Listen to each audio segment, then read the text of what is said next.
Good evening all and welcome. The Mortis Media app is finally out for people on Android, and for everyone else on Apple, it will be out very soon. This is what it looks like. You can select the type of story you want, select the story itself, adjust the parameters within the app, and finally play around with the background music and sound effects.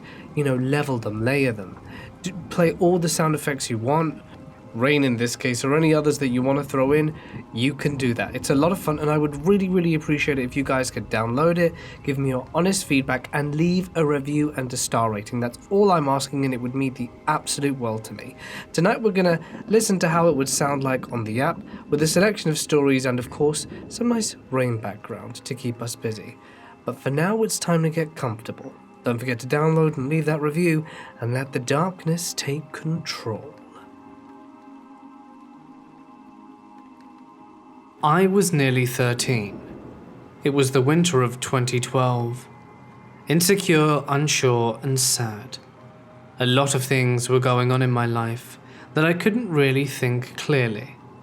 I didn't know who I was, where I was going with life, or if I'd get far enough that I'd need to worry about it all. I struggled a lot with depression, anxiety, and I went through something a kid should never have to deal with. It definitely wasn't my proudest moment. Firstly, at 13, I logged onto a recently created Facebook and email in search of a friend. Boy, girl, young, old, I was lonely, it didn't matter. I was the strangest person at school, but that all changed when I met a girl named Olivia. She seemed nice enough, very smart and very caring. Pretty too. We talked every day, like seriously every day.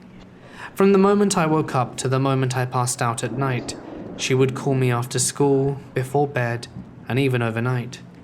It was like she was Pavlov and I was a dog. If I were ever sad, she would cheer me up, and would send me cute animal pictures and lovely sayings. She managed to be my source of happiness, strength, and ultimate confidant. I thought of her as my best friend, while she thought of me as much more. She liked to send me pictures of her face, pasted onto pictures of me and my friends. She started to spread rumors about me being gay to my family, friends, and elders. People she didn't know. People I respected around this point, and she started to print out my photos from Facebook, Instagram, and even Snapchat. All secretly and behind my back. I had no idea. I thought she was my closest friend. I could open up to her about things I never thought I could tell. But her sweet voice was like the lull of the siren. It was like I needed her. Her presence was a treat, and I was figuratively an unsuspecting dog with my heart and mind being held captive. All for being taught to need that treat. Fast forward about a year. At this point, she had made multiple Facebooks, Snapchats, and other social media for multiple characters she was about to use against me. At 14, I had been trying to avoid this girl who used to be a huge part of my life. She still managed to Snapchat and Skype call me at least twice a day.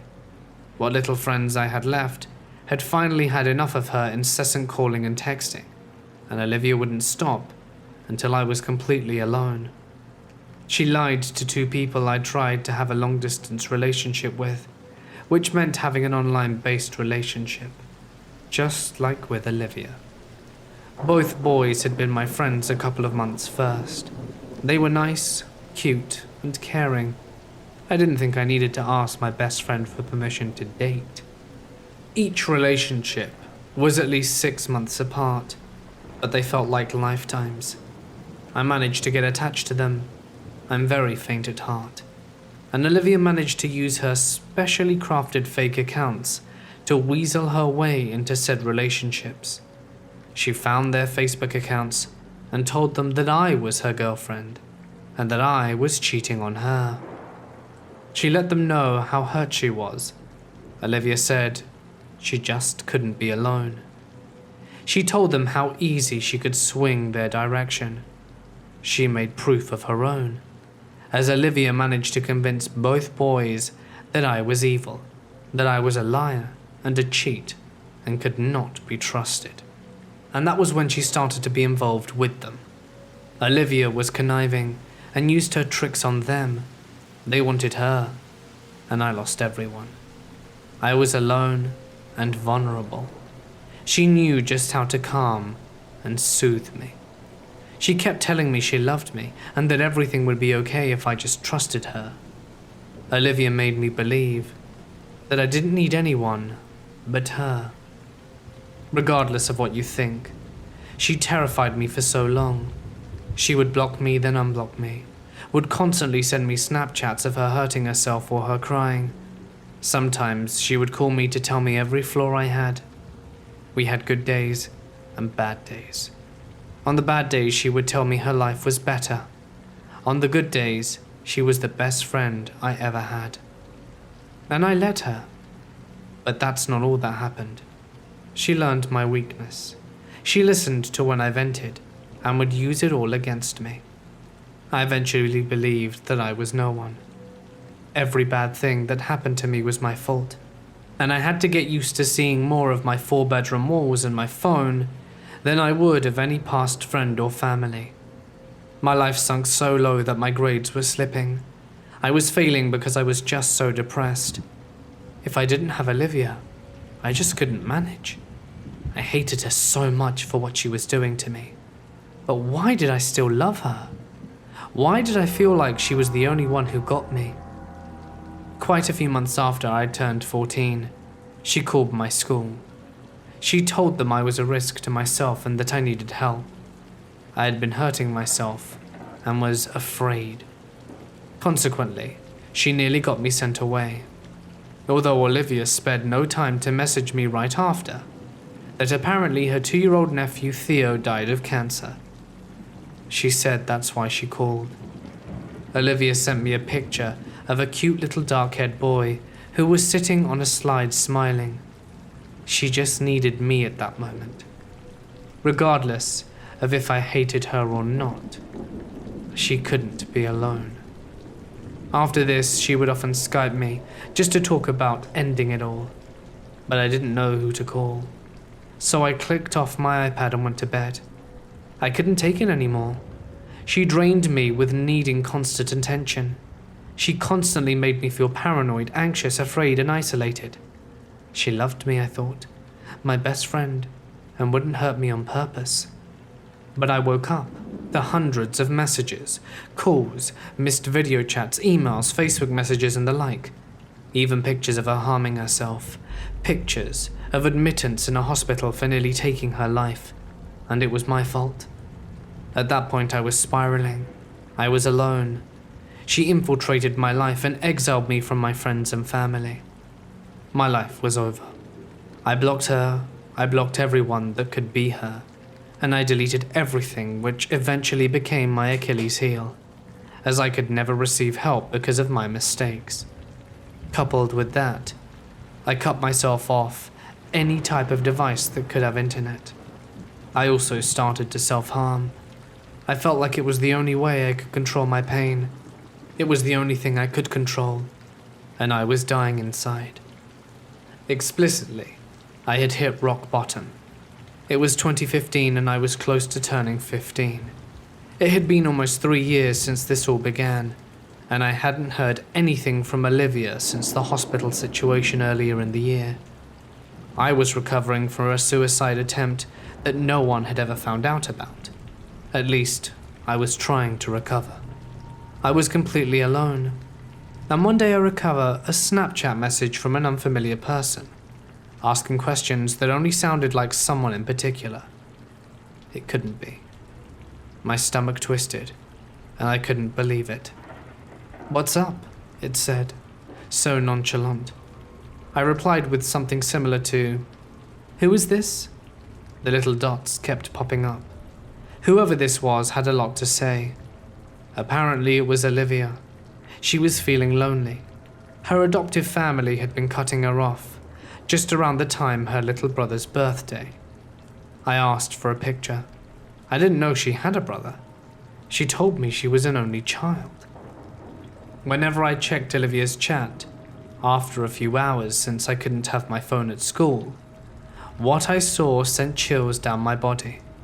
The image of her little brother was the same picture of her nephew Theo that died of cancer. I didn't question her, I just said goodbye, and I deleted that Snapchat account. I also deleted my email account and stayed offline for a while. 4 years later, 2019, I haven't had any contact with her. I constantly search for her name to ensure she stays blocked, and I block anything suspicious. I'm now engaged to be married and very happy. I haven't needed therapy in years. I hope my story doesn't rouse the devil. A few summers back, my friend Gigi was going through a really dark time. We both lived in New Orleans, and the summer months are like an inverse parallel of winters somewhere up north. It's brutally hot instead of freezing. The town empties as people escape to cooler climates, and it seems endless. The summertime blues, it's like seasonal depression for southerners. It was the dog days of August, when even the breeze stops blowing. Sometimes the best way to beat the funk is just to get out of town. We planned a weekend trip to the beach in Pensacola, a 4-hour drive away, with the intention of meeting up with a group of friends who were already camped out on a desolate strip of beach that we frequented back in those days. By the time we rattled out of the city limits in my oven of a car, Gigi was cheerier than I'd seen her in weeks. One overturned watermelon truck and 2 detours later, our 4-hour drive had turned to 6, and it was approaching midnight when we rolled into town. Either asleep or drunk, our friends couldn't be reached to get directions to where exactly they were on that beach. I doubt we tried very hard though. Neither of us care much for camping.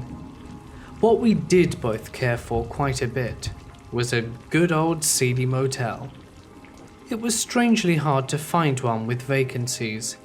Neither of us had a smartphone to look one up, and we searched the old-fashioned way, finding a run-down enough gas station and asking the clerk.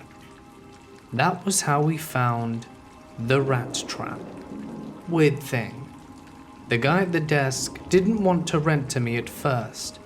He told me there were no open rooms, but recanted just as I was about to walk out the door and head over to the dirt ball across the street. We got our $40 room after all. Victory was fleeting.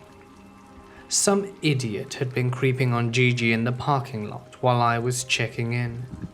The stairs up to the second-story landing were littered with the debris from the chain of a shattered door latch and the latch that had been on our door. I guess this was why the clerk didn't want to rent the room. The deadbolt was still intact though. We made sure to test it, registering the obvious implications of the strewn-busted latch. There are seedy motels, and then there are seedy motels. And this one was really a cut above.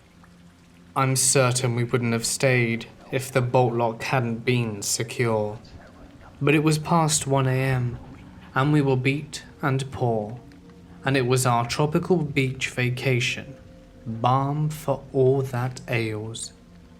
We made wine spritzers with Topo Chico, played some cards, and put on the hallmark of motels across the nation, Law and Order, to fall asleep to. I figure the noises started at around 2 or 3. I woke up to the distinct sound of long fingernails slowly drumming on glass. I slept on the side of the bed closest to the window and the door. It was close enough that I could reach out and touch the curtains lying down. I rose quietly and pulled the curtains open just enough to peek. eyes. Just eyes. Wild, like when a horse gets spooked and shows his whites. She must have been trying to peer through the part of the curtain, because her face was inches from mine. Some horror movie stuff. I choked down a scream. We looked at each other for a minute. The fluorescent green light outside cast everything in a green pallor. It was like looking into an aquarium. Her acrylic nails were poised mid-tap, wig askew, eyes rolling, slightly swaying in her heels. I was so relieved I almost laughed. It was just a crackhead.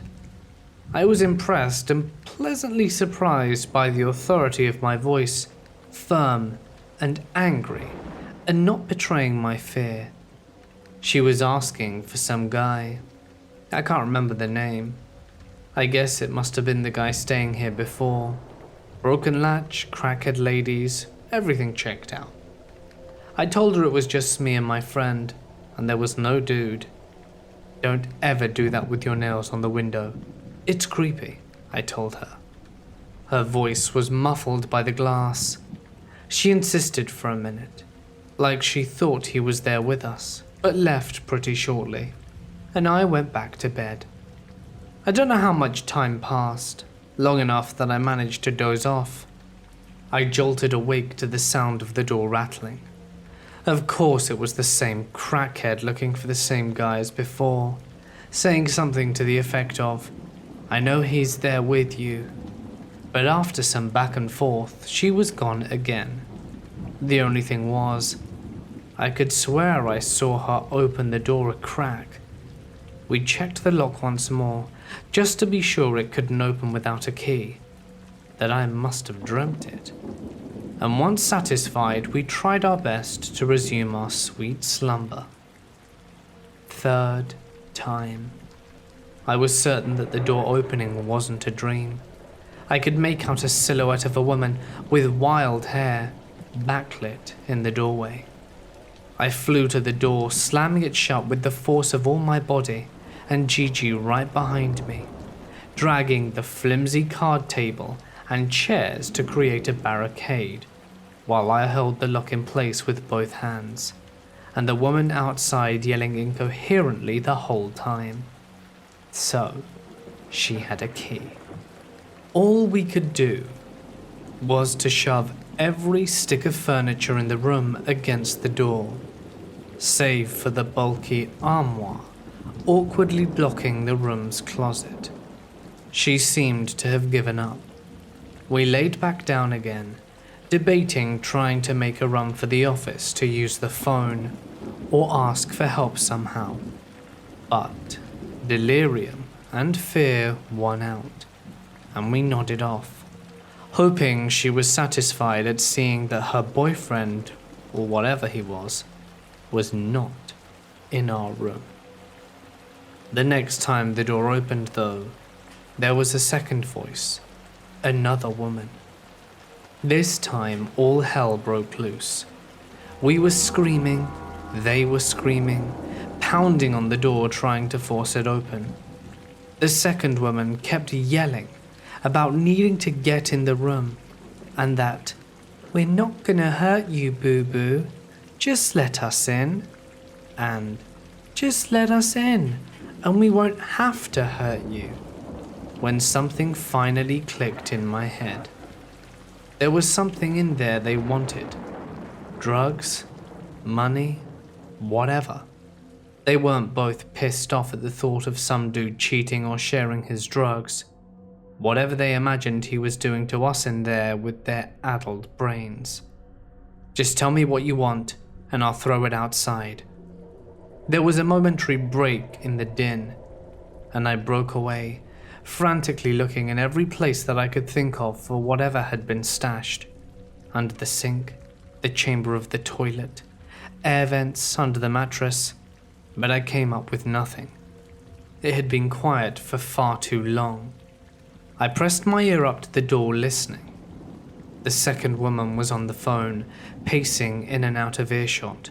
When she came back to the door, she was laughing, and reinvigorated, and they both went back to forcing the door. "You want to do this the hard way? I'm bringing my boys, and they're gonna mess you up." We were matched dead even. There was no way we were gonna be able to keep them out when the dudes they had called showed up. Dawn was just breaking. If they would just leave again for a minute, we could make a run for the car, but it seemed like we missed our chance. The second voice was still laughing like crazy, yelling about her boys with the guns coming to get us out of there. And then, silence. The door stopped moving. I heard footsteps on the stairs and then male voices. I pressed myself against the wall beside the door with my glass Topo Chico bottle raised. More voices. The woman talking in quiet voices that I couldn't make out. And then a knock. It was the police. They ran all of our information, let the women go and gave us 15 minutes to follow suit, which was easy because we'd already packed, hoping to make a break for it earlier. Why we were told to leave is still beyond me, but it's not like we would have stayed anyway when the women could have showed back up at any time, not to mention their friends with the hammers. I went down to the office trying to get a refund. Not happening. The guy told me I could take him to court, and I was steamed. He knew that other people had the key, or at least that the room was a trap spot for cracks. It's why he didn't want to rent it in the first place. In hindsight, I wish I had taken his ass to court. It just wasn't feasible considering I lived 4 hours away and didn't have the money for court fees or a lawyer. He probably knew that too. Greedy git.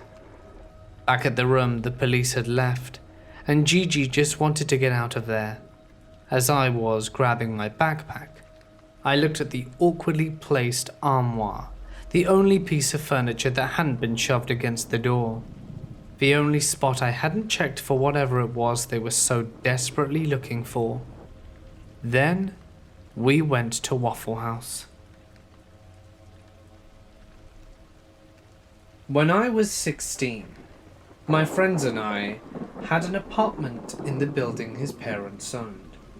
It was an old building in Chicago and had hundreds of tunnels that Al Capone and company had built that his dad had blocked off. We used the roof as a place to go and smoke cigarettes. You had to go through the attic to get there though. There were no lights, so the only lights we had were from our crappy little brick/flip phones. One day, my friend Manny and I were going up to smoke. I told Manny I had to piss, so I did in the apartment. I went up and felt like there was someone there. It was pretty common for us to mess around with each other, so I said, "Manny, I know it's you. Stop mucking around." I followed this shadow figure thinking it was him. I yelled, "Stop playing, I know it's you," as I followed the figure. Then I heard from downstairs Manny say, "What?" I was terrified. I had just followed him to a corner. I ran back downstairs and asked if he was there. He was, talking to his girlfriend at the time, and I told him I didn't want to go upstairs. I know what I saw. People always try to say, maybe the shadow was your own. That's not possible, because I had a Motorola flip phone at the time, and I was only holding that in front of me. I saw a shadow person, and I know that others have as well.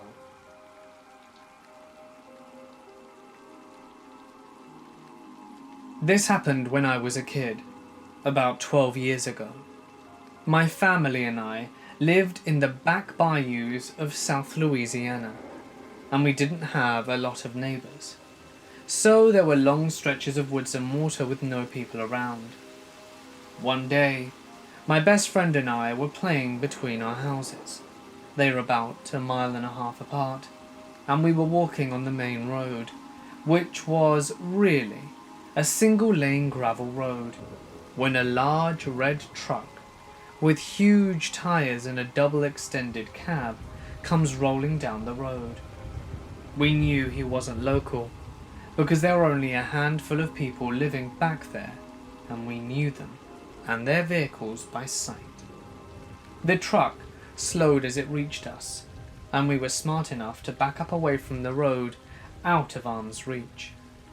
The man in the truck was your typical redneck, mullet, scraggly beard, wife-beater and jeans, but he seemed friendly enough as he explained that he was lost and looking for the way back towards town, since getting lost in the depths of the Louisiana Bayou happens more often than you'd imagine.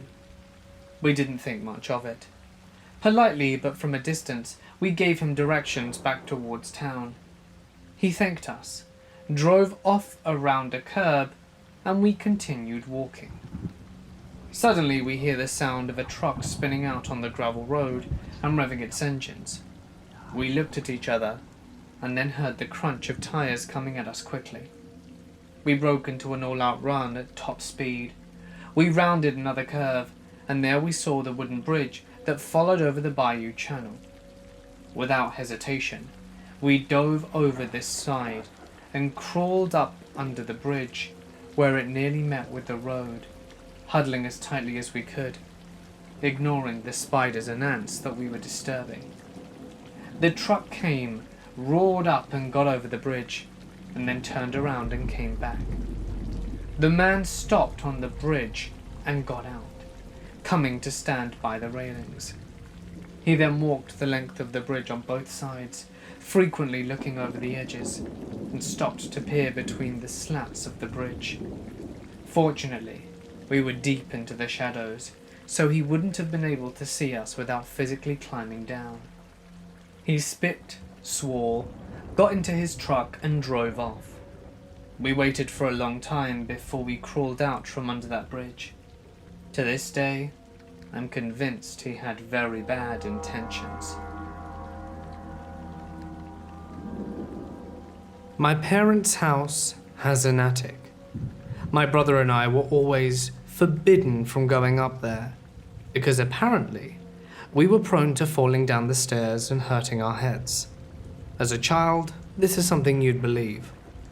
However, when we moved out and got lives of our own, our parents started inviting us back home for the holidays. It was around Thanksgiving, and I had come home for a few days to see my parents and catch up, just before Thanksgiving Day. My mother likes to put out the Christmas decorations the day after Thanksgiving. So, she asks me now that I'm older, if I wouldn't mind going up the ladder into the attic and helping her get the things she needs from there. I, of course, willingly oblige. I make my way up there and see the box of decorations. I take a moment to take in the attic, a place that for so long I had been not allowed to go into, always seeing it as this dark and sinister place. But it was just an ordinary attic. In the corner, though, something catches my eye. I thought I saw movement. I turn my head, and at that moment I swear I saw a person move into the wall. I just about fall from the stairs and manage to catch myself, my mother running into the room at that moment and asking me if I was okay. I look at her and say I think I saw something in the attic. Then she turns to me with a blank stare on her face and says, "And that's why you were never allowed up as children." Still creeps me out to this day, and I have never gone back up to that attic since. I've never shared this before, and I'm not sure where to begin. But I feel that I need to relay this story in a public place, in case that something happens to me. I have left information as a precaution that my brother may find if I were to go missing. Honestly, I am really perplexed by this whole thing, as I consider myself a big skeptic of many things like this. and I tried to write this meeting I had off with this very strange person about 12 years ago. Because of something else that has happened a few days ago, which I believe to be related to this guy, I feel the need to revisit the possibility of this being more than just an oddity. To put into perspective why I believe this man was related to what happened to me recently, I need to explain a bit about my background, and the first time I believed I encountered things associated with this guy. I am Southern, and almost 30 now. The incident related to this man, who I'll call the Rancher, happened when I was 18, working my first real job. It was the fall of 2007 when I met this guy, but I believe I may have come into contact with these things which I now heavily associate with him when I was 10 years old. I lived in Tennessee for the first part of my childhood. There is a very small town outside of Knoxville, a couple of hours away, where my grandfather had a farm. We'd visit semi-regularly, and I would go and see the cows and chickens he had raised. We would sometimes pay him for meat when he was going to slaughter one of the cows and freeze it for meals for months. They also had corn and other crops there that he would harvest. His main source of income, though, was a retirement from the military, and he had several sheds and workshops where he would fix discarded appliances and vehicles and sell them. The first incident in question was during the summer of 1998 on his farm. I was actually out playing with one of their border collies, while my granddad was out in the field feeding the cattle. The farm is in the hills, as this area is part of the Smoky Mountains, and the farm was quite large. I don't know how large off the top of my head, but large enough that it had big fields and a smaller area for crops, and his property encompassed a very large portion of the surrounding wooded area. Me and the dog, whose name was Sweetie, wandered up into the wooded area a bit during the times he was feeding the cattle. I was alone except for Sweetie when this occurred, and I was so young at the time that the memory was, and still is to some extent, a bit fuzzy. But the important part is still very clear. During this particular excursion into the woods, me and Sweetie came across what I can only describe as a large tree with a hole beneath it. As we came up onto the hole, I looked down into it, and I couldn't see the bottom, and it was pitch black. For the longest time, I thought that this was just my imagination playing tricks on me, but I believe what I saw then was real now. My head started almost buzzing, and I felt my hair stand on end. I started shaking, but I couldn't look away from it. I felt like if I started to run, I would die. It's really hard to describe the sensation, but I would call it an impending sense of dread. There were eyes looking back at me from this hole, but I couldn't see the body at first. Then I saw what looked like a smile and a very small body of this humanoid thing. Its body was entirely black, like freshly laid asphalt. It was unnaturally black. I mean, it was like looking into the absence of light. The only light portions were the eyes, and eventually the mouth. It kind of smiled at me, and I felt like I was going to die looking at it, but I couldn't run away. After that, it's like I can't remember exactly what happened at my next memory. It was me, walking back for dinner. I should also tell you that we could not find Sweetie after that, and I felt so bad, because I really loved that dog. I didn't tell anyone what I saw. I didn't want them to think that I were crazy, or demonically possessed or something, as my family is very religious. And I'm not anymore since my teens, but I was raised a very fundamentalist Christian as a young boy, so I was very much convinced that Satan and demons were real. And over time, this memory kind of faded, and I ended up thinking I either dreamt it or simply remembered it wrong. Fast forward to 2007. I was 18, almost 19, and it was the fall of the year. I was working at my first real job while attending college for computer science. Keep this in mind, that this time I was totally irreligious. I didn't believe in anything supernatural, extraterrestrial, or anything remotely paranormal. I was an avid reader of prominent atheists such as Richard Dawkins. My job was at a bookstore. It was a chain of bookstores which I think are mostly regional to the south. At this point we had moved to Alabama, and had been living in that state for almost 9 years.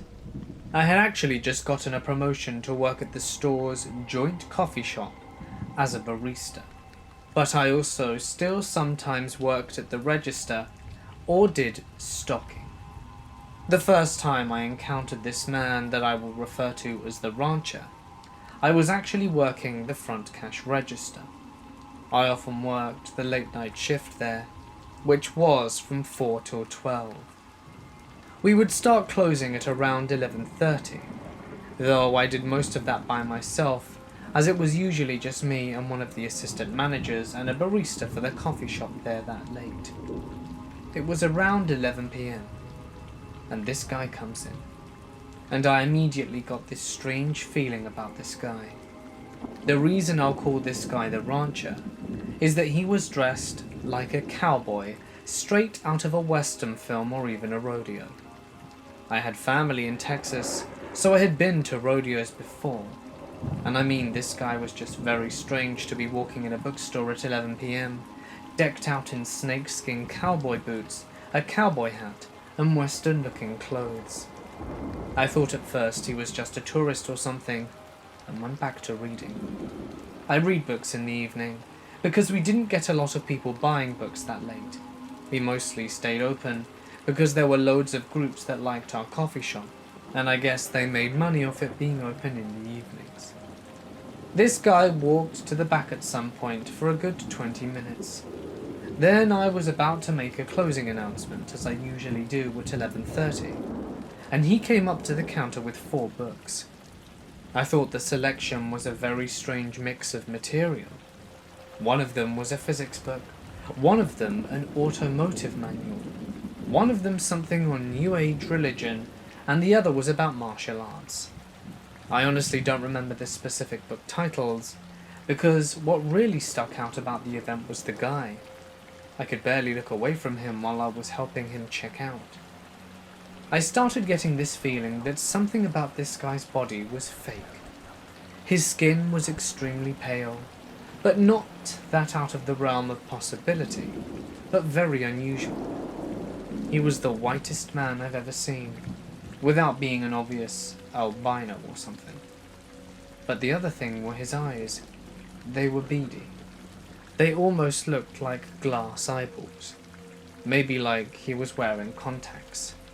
But it was really hard to tell exactly why they looked that way. He smiled at me as well for the entire time, and it was more than just a friendly grin. It was almost like a sexual flirtation or something. At the end, when I had just finished ringing him up and bagging his books, I realized he hadn't said anything to me, and I had been making my usual niceties, which I like to think of as customer service. But at the end, he stopped for a minute and stared at me before leaving and asked, "What did you say your name was?" I thought this was really bizarre at the time, because 1, I had a name tag on, and 2, I never told him my name during the entirety of the conversation. But for some reason though, he acted as though I did tell him, and he had just forgotten. I told him what my name was, and he was like, "Oh, that's a nice name. I'll have to ask for you if I return here." At this point, I just thought this guy was hitting on me or something. He was really creepy, and I just wanted him to leave as soon as possible. Thankfully he did. Unfortunately, I would see him one more time after about 3 weeks. It was late again, a little after 10 p.m, and this time I was actually working in the coffee shop. I was making coffee drinks for a group of students that came in to do a study group or club or something like that. They did come pretty often. And while I turned around to start giving them their orders, I realized the rancher guy was back there behind them. He was in the same cowboy-like attire, and he was standing there very still, looking in my direction with that same weird smile. It almost seemed forced.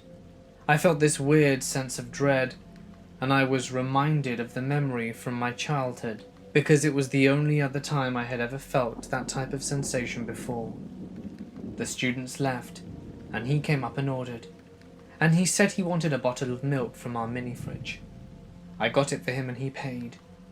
I watched as he stood there and opened it and started drinking it. Then he paused and said, it's good, but missing something. He drank half the bottle, and I watched him go over to our cafe area where we had creamer sitting out for people's coffee. He proceeded to pour creamer into the bottle until it was nearly full again, and then resumed drinking the drink and the entire thing in one continuous gulp without breathing. He left to go into the store where the book racks are after that. I was hoping he had left by the time I took my evening break not long after, and made myself a drink, and went to sit by one of the tables on our adjoined patio area. This was at 11 p.m, because I always took my evening break then, when I worked in the coffee shop. I was sitting there reading my book, and trying to enjoy my drink after that unnerving experience. And then I heard our patio door open, and it was the rancher guy again. I realized I was cornered, and he sat down at my table directly across from me. He sat there motionless, but had this weird smile, and he took off his hat and put it on the table. That's when I realized this guy was also bald, and his scalp looked very strange, like it had never had hair at all. It almost looked like rubber. It was very odd. I asked if I could help him find something, thinking maybe he was just being creepy and trying to hit on me again or something. He said my name rather calmly, and then the conversation got very strange and specific. He said, "I'm actually here because you are one of my tasked individuals. I don't know why you're on my list for this area, but you are. And I like you. So I'm going to be frank with you. I'm not entirely human." He paused at this point, and I had that feeling of dread again, even more than before, and I was like crawling out of my skin at this point. I actually panicked and got up, and as I did, he said my address, and I froze and realized that this guy knew where I lived and who I was or something. "Sit down," he said. "You're making this difficult. I'm not going to hurt you. That's not my job. My job is to simply keep track of individuals I've been tasked with. That's all. And I need to ask you a few questions to make sure there aren't going to be any problems." He started smiling again, and it was like a forced smile. It looked fake, and he looked so strange, but I sat down because this guy had threatened me, and he knew where I lived, and I didn't know what else to do other than to see what he wanted, and maybe get more info on him, so that I could tell the police after he left. I'm actually from a certain organization that manages many things here on this planet, and am what you would call a liaison between your kind and them. I am partially them, but mostly one of you, and I am tasked with direct, prolonged communications with your type.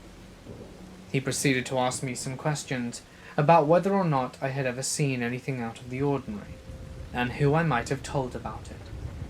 Obviously he meant other than him, because I remarked he's freaking me out, and asked if this was some kind of prank. I finally told him about my memory from when I was a kid, and told him that I hadn't told anyone about it. He remarked that that would likely be the reason I was on his list. He also asked me a few other questions, seemingly unrelated. He asked me what I was studying in school and where I thought I might work after I graduated. He seemed fairly interested if I was considering becoming a military contractor, and also asked about some of my family members' military service. In between each question, he would pause for a good 20 to 30 seconds. I asked him what he was doing after the third time this happened, and he said he was scanning my possible timelines for confirmation.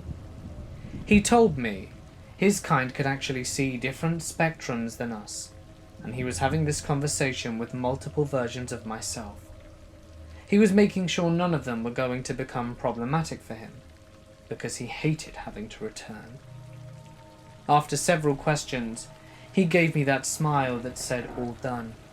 He got up and said, people weren't likely to believe me, but that I should not talk to them about the small black creatures I encountered, or I could meet with someone else from his organization with a different designation, and it may not end as nicely for me. After this, I didn't see the rancher guy again, and I tried to forget the event as best I could. I actually went to therapy for this, and didn't give the therapist specific details about this encounter. She helped me greatly as I was able to finish school. I work as a software engineer now, and have not had any strange occurrences for 12 years. This year, I adopted a dachshund puppy. He's very sweet. He's about 7 months old now, and we like to play outside in the afternoons. A couple of days ago, I was on my porch relaxing when I heard him growling. I have never heard him growl before at anything. He's barked before, but never growled. I rushed over to see what was wrong, because I thought maybe he found a wild animal or something. He was growling at the gap beneath my wooden deck. I looked under there, moving him to the side, and I saw a small dark figure and eyes. I grabbed my pup and ran back upstairs, and inside locked all of the doors. I'm very upset and anxious over this, and have been losing a lot of sleep. I had an exterminator come out, and he said he couldn't find anything even after I begged him to look under the whole area twice, and told him I thought maybe mice or something were under my deck. He found nothing. I am extremely afraid that I might be visited by that bizarre man, or someone associated with him.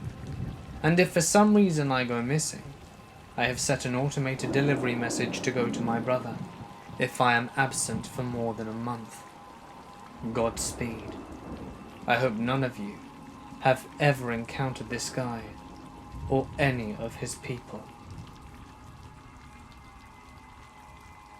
I used to work at one of those 24/7 Walmart supercenters. I was right out of high school, a 19-year-old female, and worked as a cashier for 2 terrible years, where I was subjected to all kinds of abuse from customers and co-workers alike. I mean, I was screamed at, slammed into a register face first, groped, and even farted on once because this old lady was mad that oranges were priced each and not by the pound.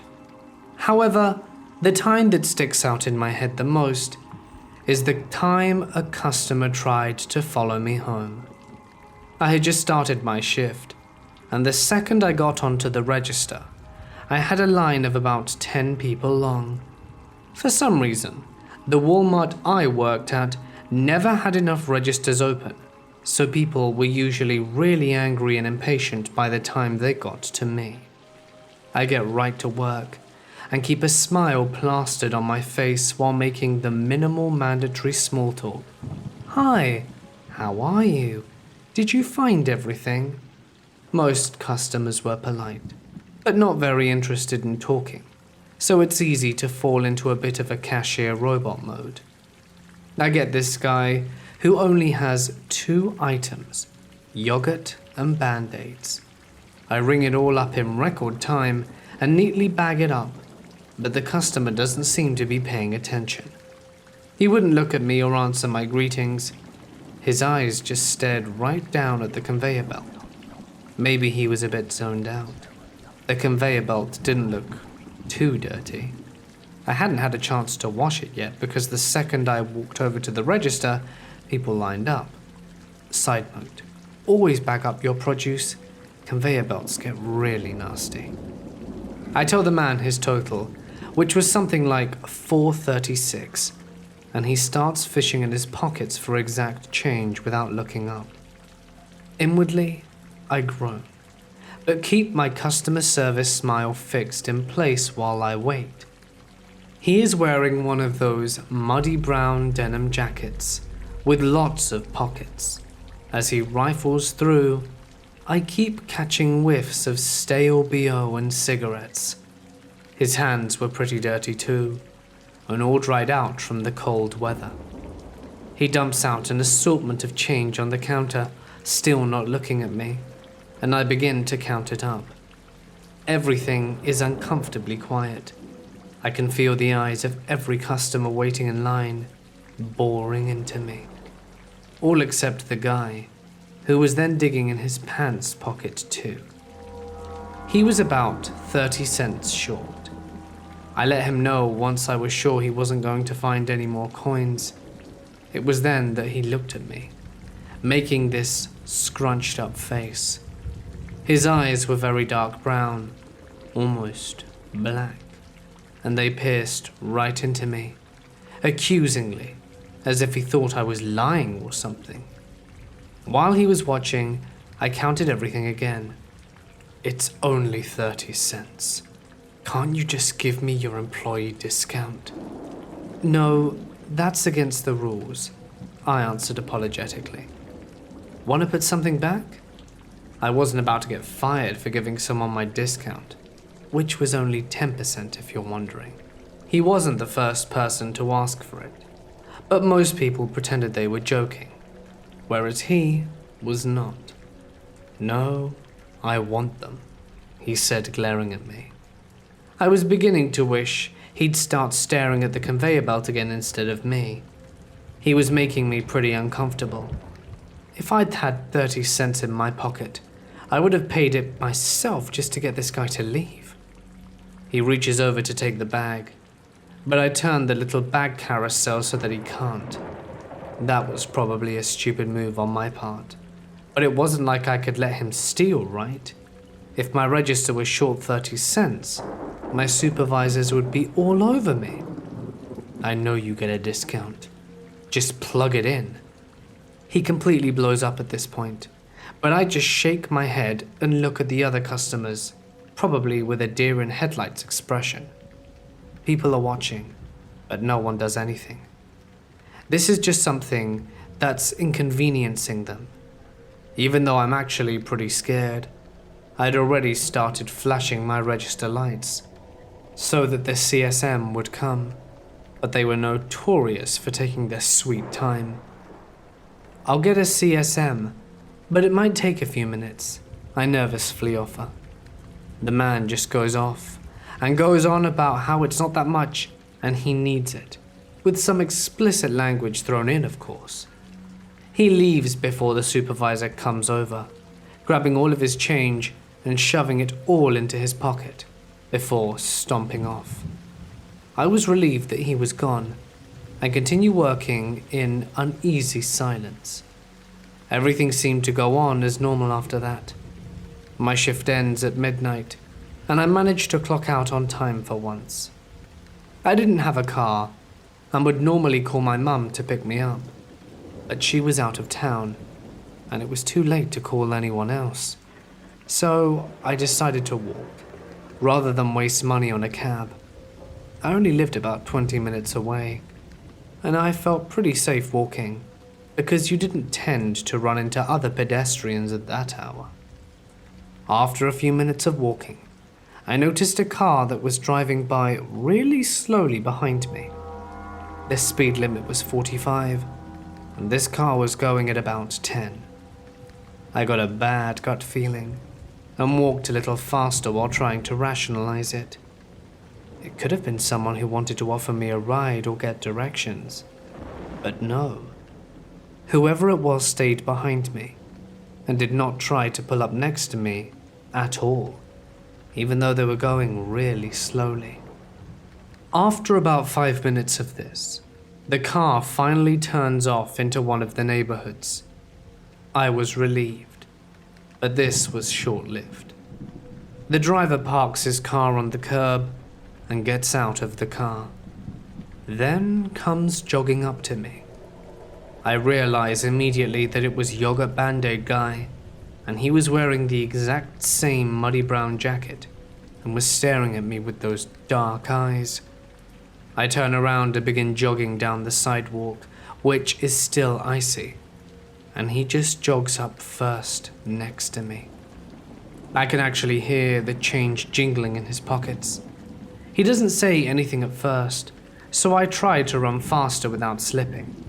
Had this guy been sitting in the parking lot for hours, waiting for me to get off work? Apparently so.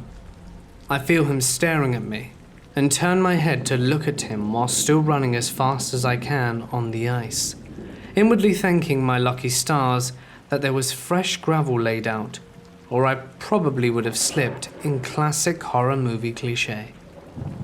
"What color is your underwear?" he asks. This question both horrified and disgusted me, so my immediate reaction was, "Don't be a creep," and I punched him right in the face. It hurt my hand like a bitch, but he stops running for a second and bends forward a bit, clutching his face. I swear I heard him say okay, but I just kept running, and I was too scared to look back. I'm not sure if he kept following me after that, but I didn't run straight home, because I was scared that he would figure out where I lived. When I did make it home, about an hour later, I went to my landlady's apartment first and told her what happened. I was really shaken up, and I told her that if she saw a suspicious guy around the building, she should call the police. My mum was out of town.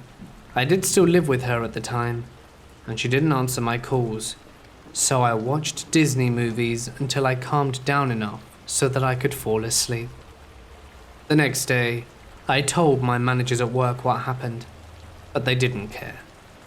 In hindsight, I probably should have called the police, but I was young and thought that if it were necessary, management would have told me to do it. Don't know why I thought that, considering they had a way of not really caring about their employees, and this sort of situation wouldn't have made them look good. This wasn't the only Walmart-related instance where police should have been called, but weren't. I felt pretty angry that they didn't take me seriously or care that I was scared. I wanted to go home early because I was scared that the guy would show up again, but they told me no and made me go to work at the registers. I quit shortly after that. I never did see Yogurt Band-Aid Guy again, and it's been about 10 years. I'm not even sure I'd recognize him if I did. So, Yogurt Band-Aid Guy, let's not meet again.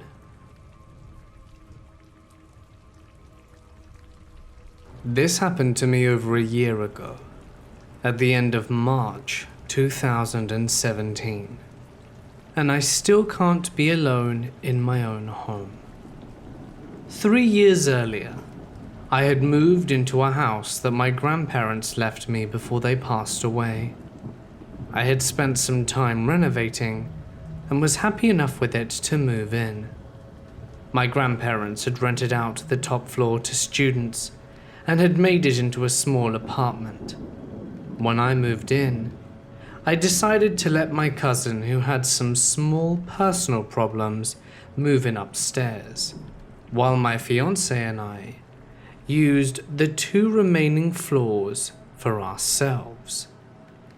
We live in a small town, and like in all small towns, everyone basically knows everyone.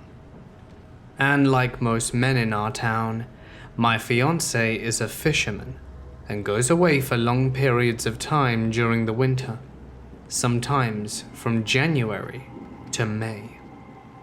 In our town, there are two brothers that are, well, I guess you can call them weird. Some may say original, though we all know they had struggles in the past. That probably is the reason behind their behavior. But my path never crossed theirs, and I never talked to them, mostly because of the age difference. This particular night I was home alone. My fiancé was up north fishing, and my cousin was visiting family. I had come home late from work and was just chilling with a glass of wine in front of the TV. I can't remember what was on. I usually just need to empty my head after work, so I was just sitting there in the dark with nothing but the lights from the TV, lost in my own thoughts after a long evening shift. That's when I thought I heard some sounds outside. Usually when I hear sounds like that, I brush it off. I live in an old house, and old houses make sounds randomly, and the rain was pouring down outside. Only once had it happened that it was actually someone out there, and that time it had been an Eastern European group of guys scouting out our house, since some groups like that like to travel around to small places and do burglary and petty crimes. I had this in mind, but I had not been home at that point. Only my fiancé and cousin, and they ran after them, and the men jumped into their car and were never seen again. I told myself the sound I had just heard was either the house or the rain, until I hear another sound again, more clearly this time, and this time it came from the deck on the side of the house that I sat. I froze as I heard steps moving closer to the window where I sat. The first window this person would come to, moving from that side of the house, would be my bedroom. He or she wouldn't see anything inside there. The curtains were down and the lights off. The steps kept moving towards the door that we had on that side of the house, and I knew once they got there, they would be able to stare directly at me through the door window. I quickly turned off the TV, so the room got dark. By doing this, I would for sure be telling them that I was home, unless they came from the forest behind the house, which means they had to climb and crawl a lot, and they would have seen that the TV was on from the front. To give you an idea of how my floor plan is, my house is built so that from the front you can see the kitchen through the two windows, and the living room through one.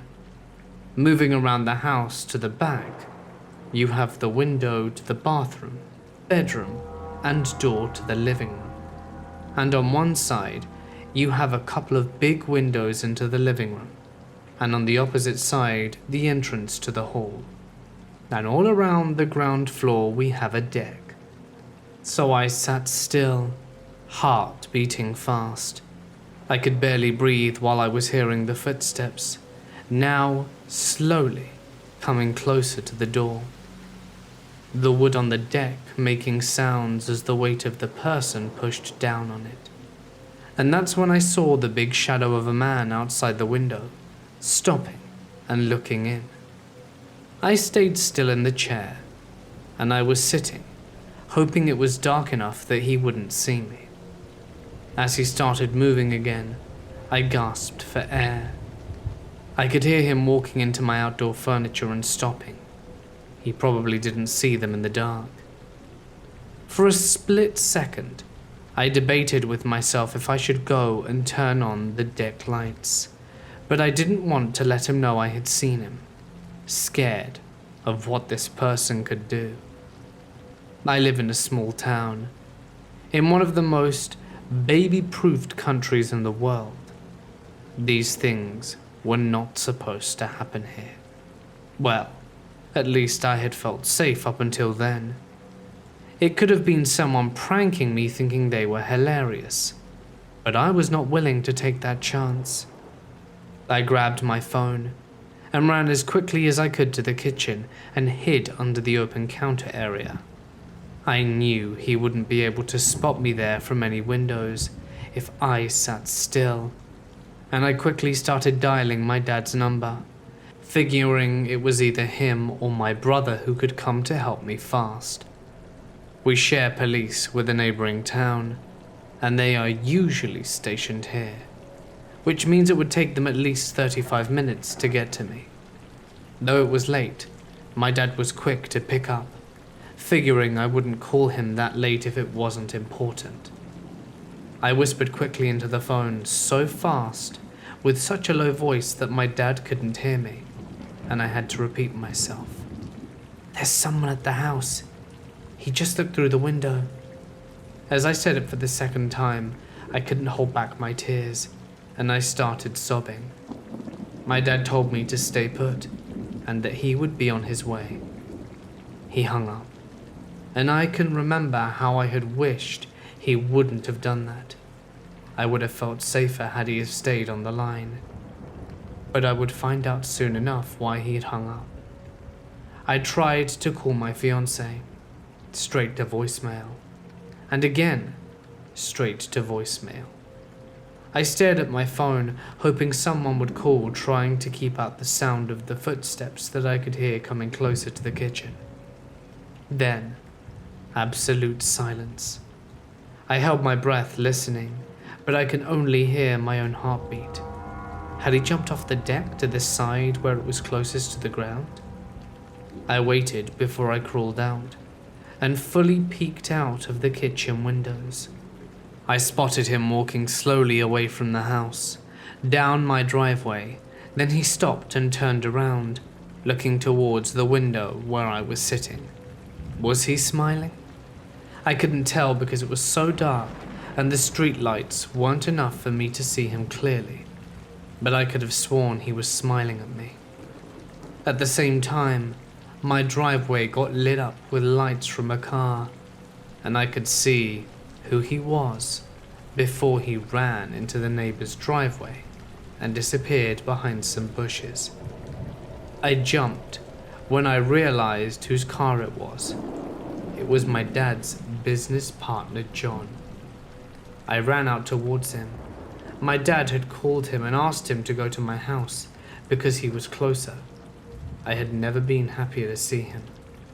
I quickly told him who I had seen, and he assured me that my dad was only minutes away, before he jumped into his car to pursue the man.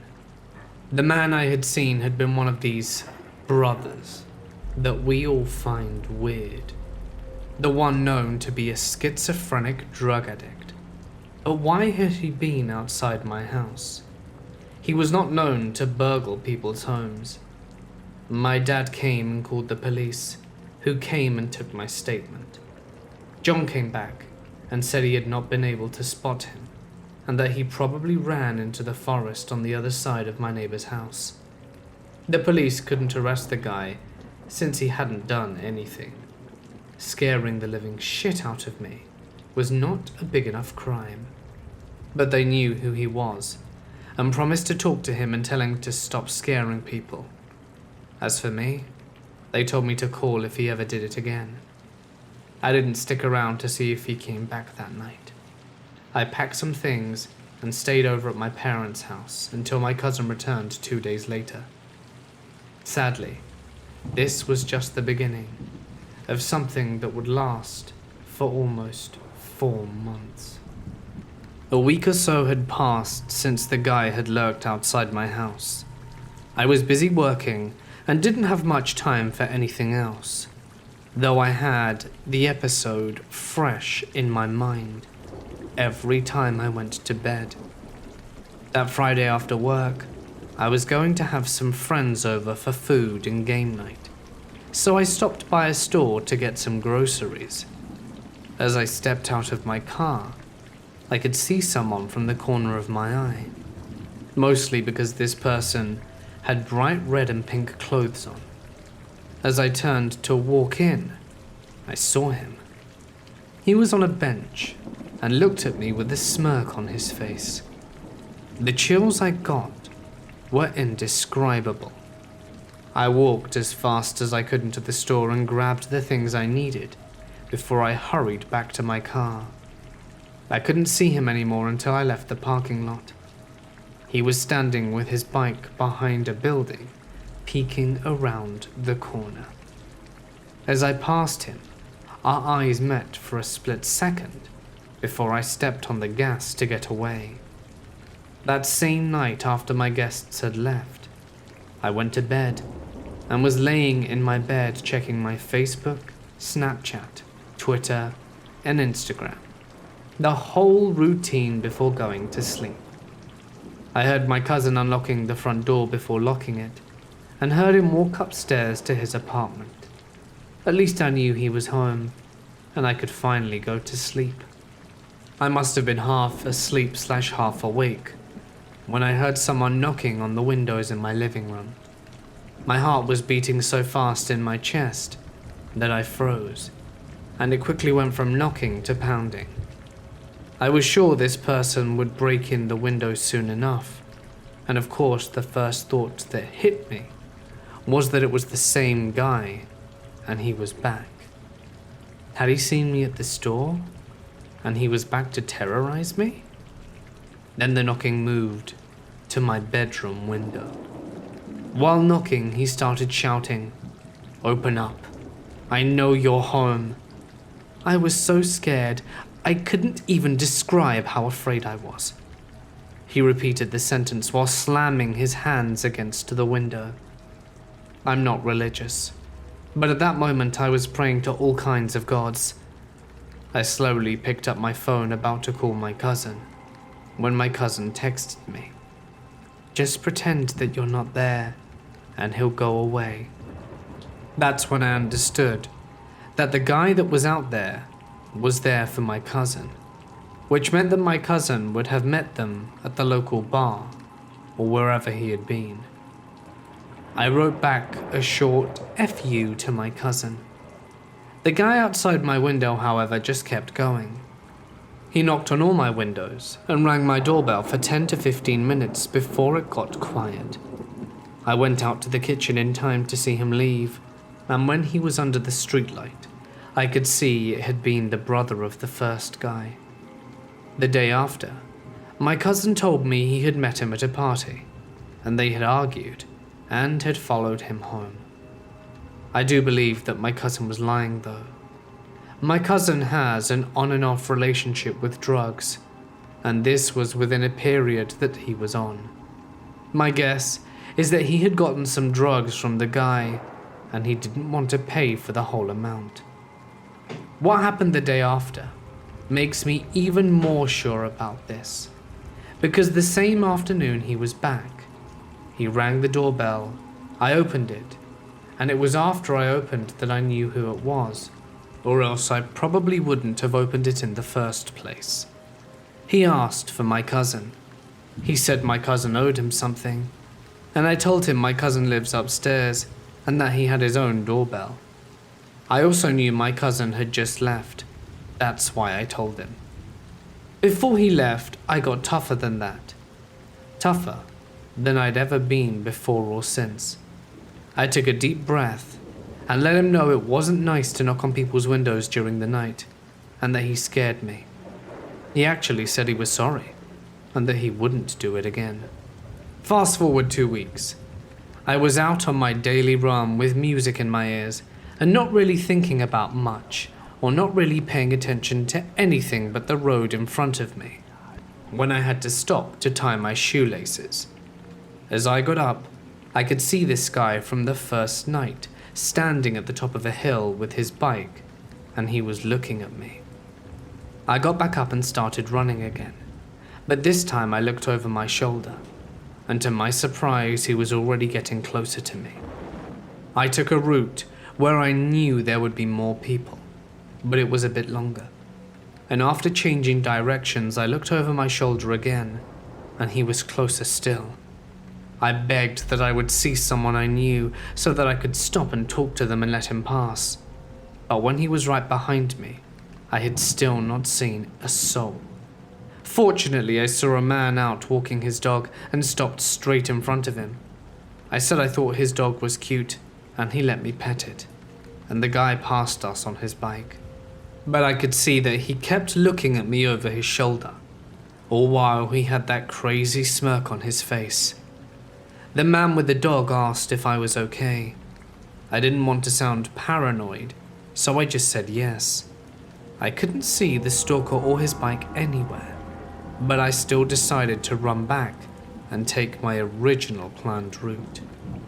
I was almost home when I spotted him at a bus stop, leaning over his bike, looking down at what probably was his phone.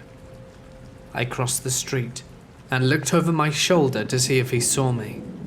I thought he had, but I think I made it unnoticed.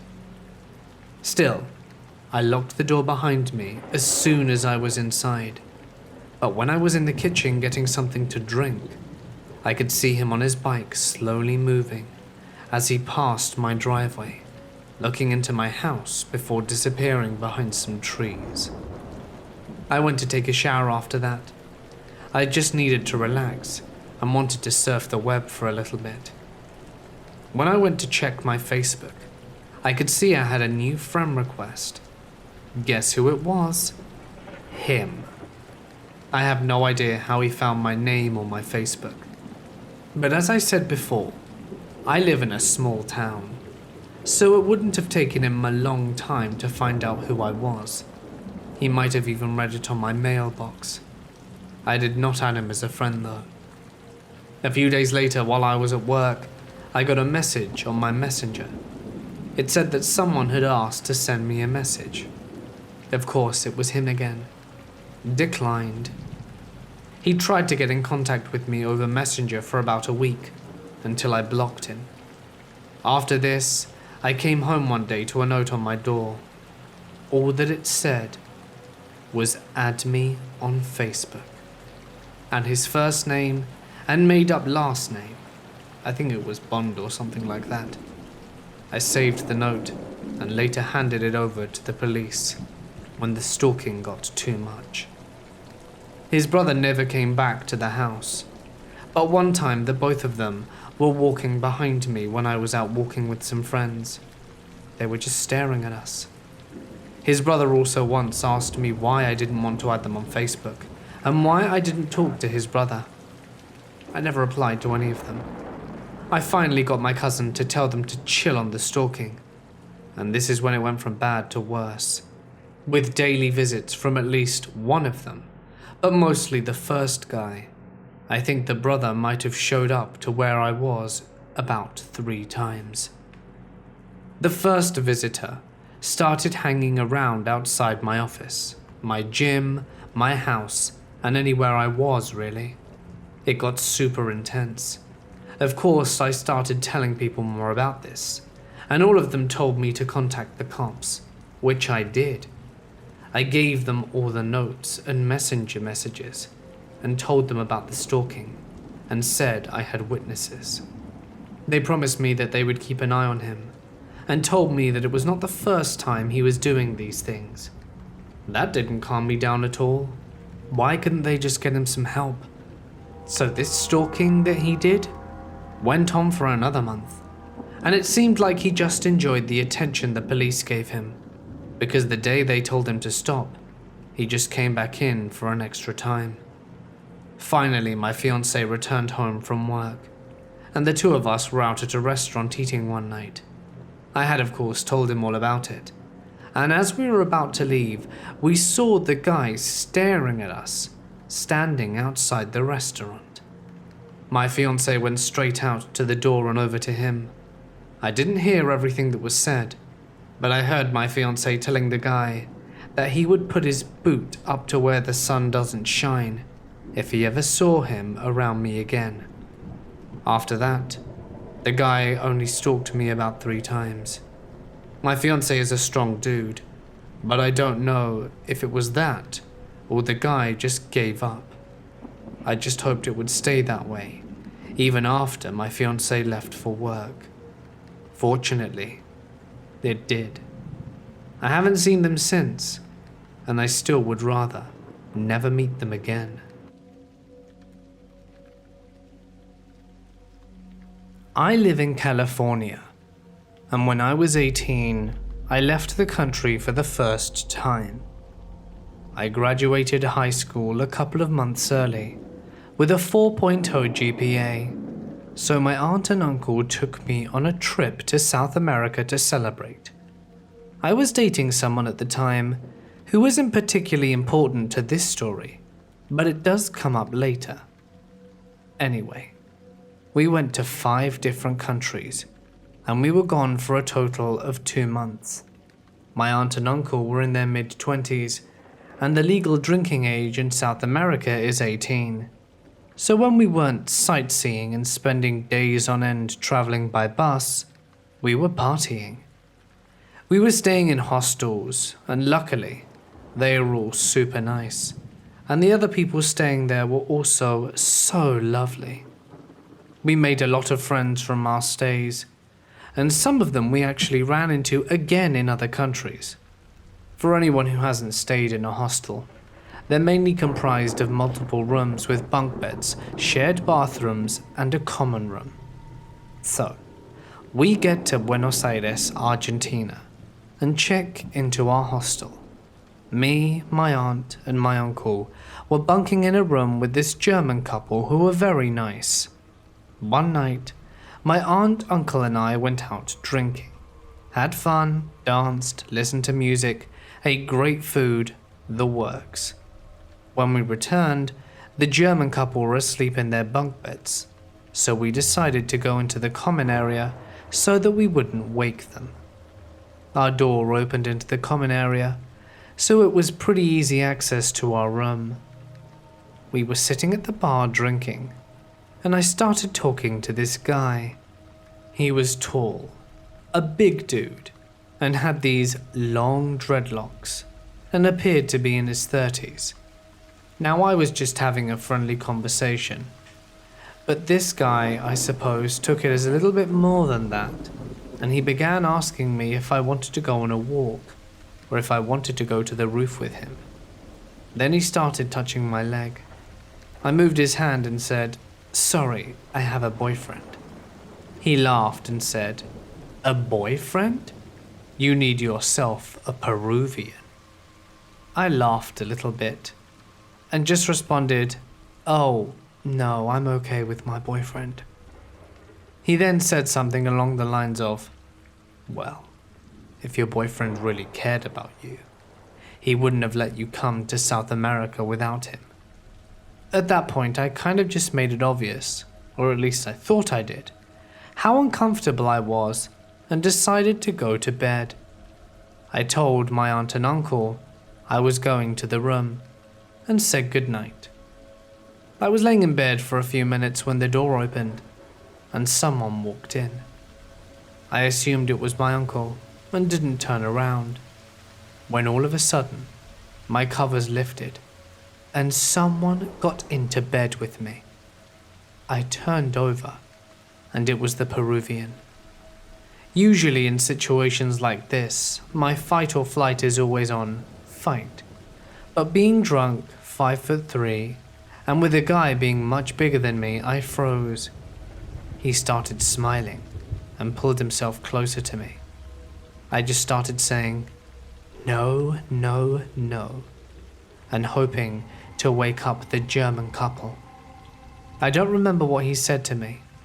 All that I remember is his heavy breathing and him touching me and trying to kiss me as I pushed him away.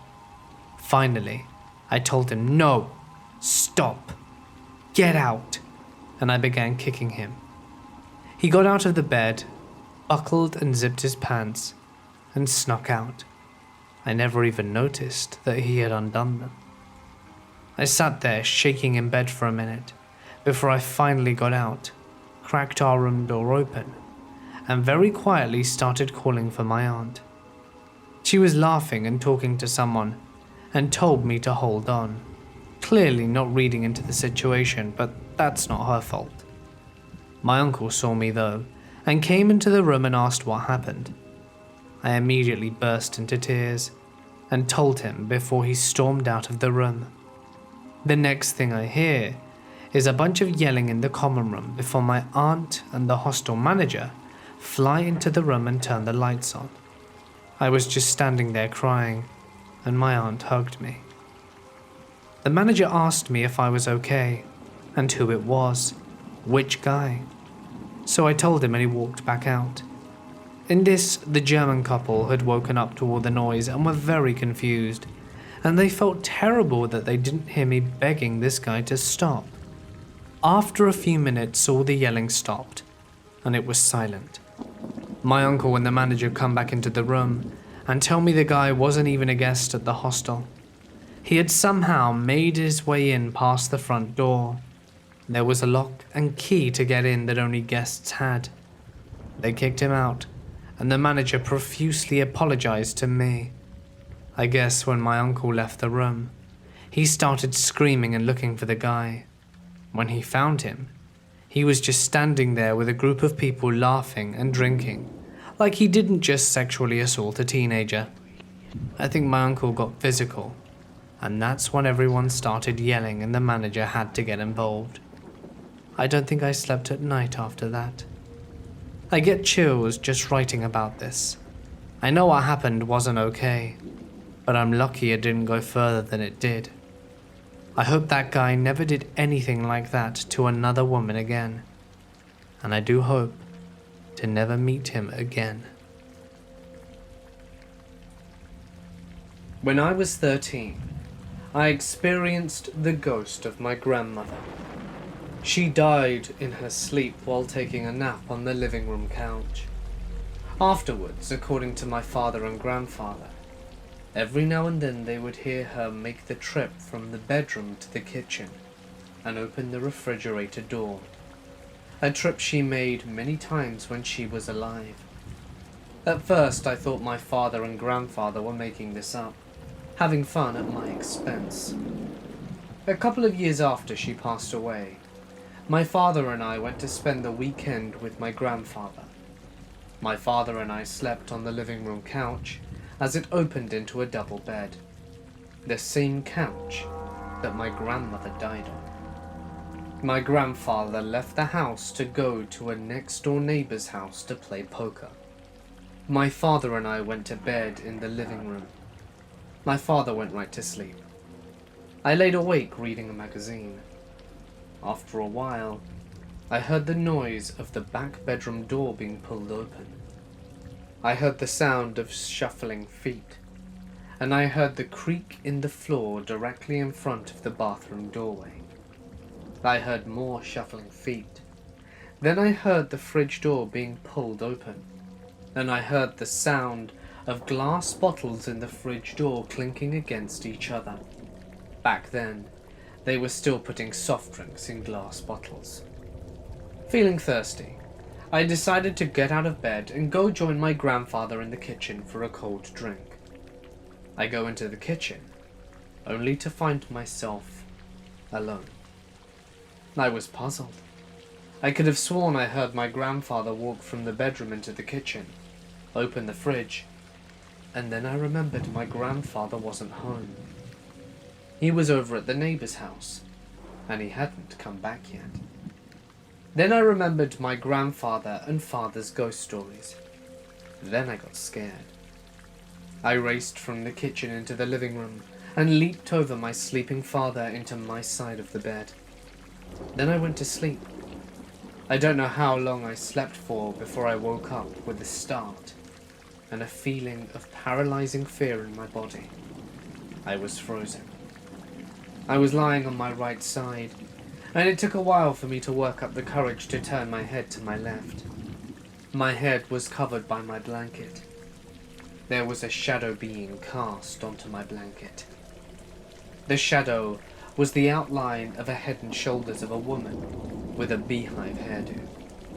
My grandmother used to always have a beehive hairdo, even years after it went out of style, up until she died. I heard heavy breathing coming from the shadow. I had to work up the courage to move one of my hands to remove the blanket off my face. When I did, in an instant, the paralyzing fear was gone. The shadow was gone, along with the sound of heavy breathing. My father was still asleep. I pulled the blanket back over my head and went back to sleep, only to wake up again on my right side. The paralyzing fear was back. Forcing myself to turn my head, the shadow was back. The heavy breathing was back. And again I had to summon up all my courage to move my hands and to take my blanket off my face, only to find nothing there, and the paralyzing fear gone. I went through this same routine the entire night. I lost count of how many times this happened throughout the night. Maybe a dozen, maybe more, but it happened a lot. The next morning I told my father what happened to me throughout the entire night while he slept. The sounds of the bedroom door opening, the shuffling feet, the fridge door opening, and nobody in the kitchen. Being awakened with a paralyzing fear, the shadow, the heavy breathing, the repeat performances throughout the night. I kind of expected him to tell me that I was seeing and hearing things, but instead he smiled and exclaimed, "That was Grandma."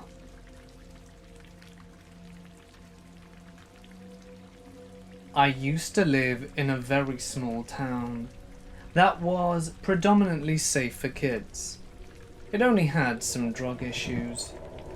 Anyway, my house was located in a small and upscale part of the town, which mainly housed families. There was a small pond with lots of green in the neighborhood that was about a 5-minute walk from my house. To get to the pond, you had to go down a grass hill. Neighborhood kids, including myself, would always go down to the pond for hours to catch frogs, skip rocks, etc. So now to the story. On this particular day, it was raining and pretty cold, so there were no other kids at the pond. My best friend and her brother, who was 1 year older than us, and myself, decided to head down to the pond for a bit. After about half an hour, we see that at the top of the hill, a minivan pulls up. We thought nothing of it, as there was a neighborhood mailbox at the top of this hill, and we thought lots of people stopped to get their mail. A man started to get out of the minivan, and I remember him being older, probably in his 60s. Another note, since we live in such a small town, everyone knows everyone, or could at least recognize everyone. I remember thinking it was strange that I had never seen this man before in town, or in the neighborhood. He got out, and just stared at the three of us for what seemed to be forever. All of a sudden he yelled at us, "It's not safe down there. You kids better come up here." My best friend and her brother looked terrified, and I had this gut feeling that something wasn't right. We didn't say anything back, and he continued to repeat that phrase. "It's not safe down there. You kids better come up here." Our fight or flight reaction kicked in, and we all booked it to the other side of the hill, which was only about a few meters away from him and the minivan. As soon as he saw us running, he got into his minivan and started driving slowly behind us, literally following us until we reached my house. Luckily, my garage door was open, and my parents' 2 cars were parked inside. We hid behind one of my parents' cars and watched as he pulled to the side of the house and parked. My parents were inside, but obviously had no idea what was happening. He stayed parked in front of my house for a few minutes, until my dad came outside to take the trash out, and saw the 3 of us were hiding. I guess the man saw my dad and drove away. But as soon as he left, we told my parents everything. Even until this day, 12 years later, my parents still think we were being overdramatic, and that it was a man that was genuinely concerned for our safety, because of the weather. But nonetheless, we weren't allowed to go back to the pond anymore. I don't blame them for thinking this though, as the three of us tended to be a bit dramatic and get worked up easily. But I knew, from the way I had a strange feeling when I first saw him at the top of the hill, that something was off, and to this day, I believe that man was planning something. I grew up in a one-room schoolhouse.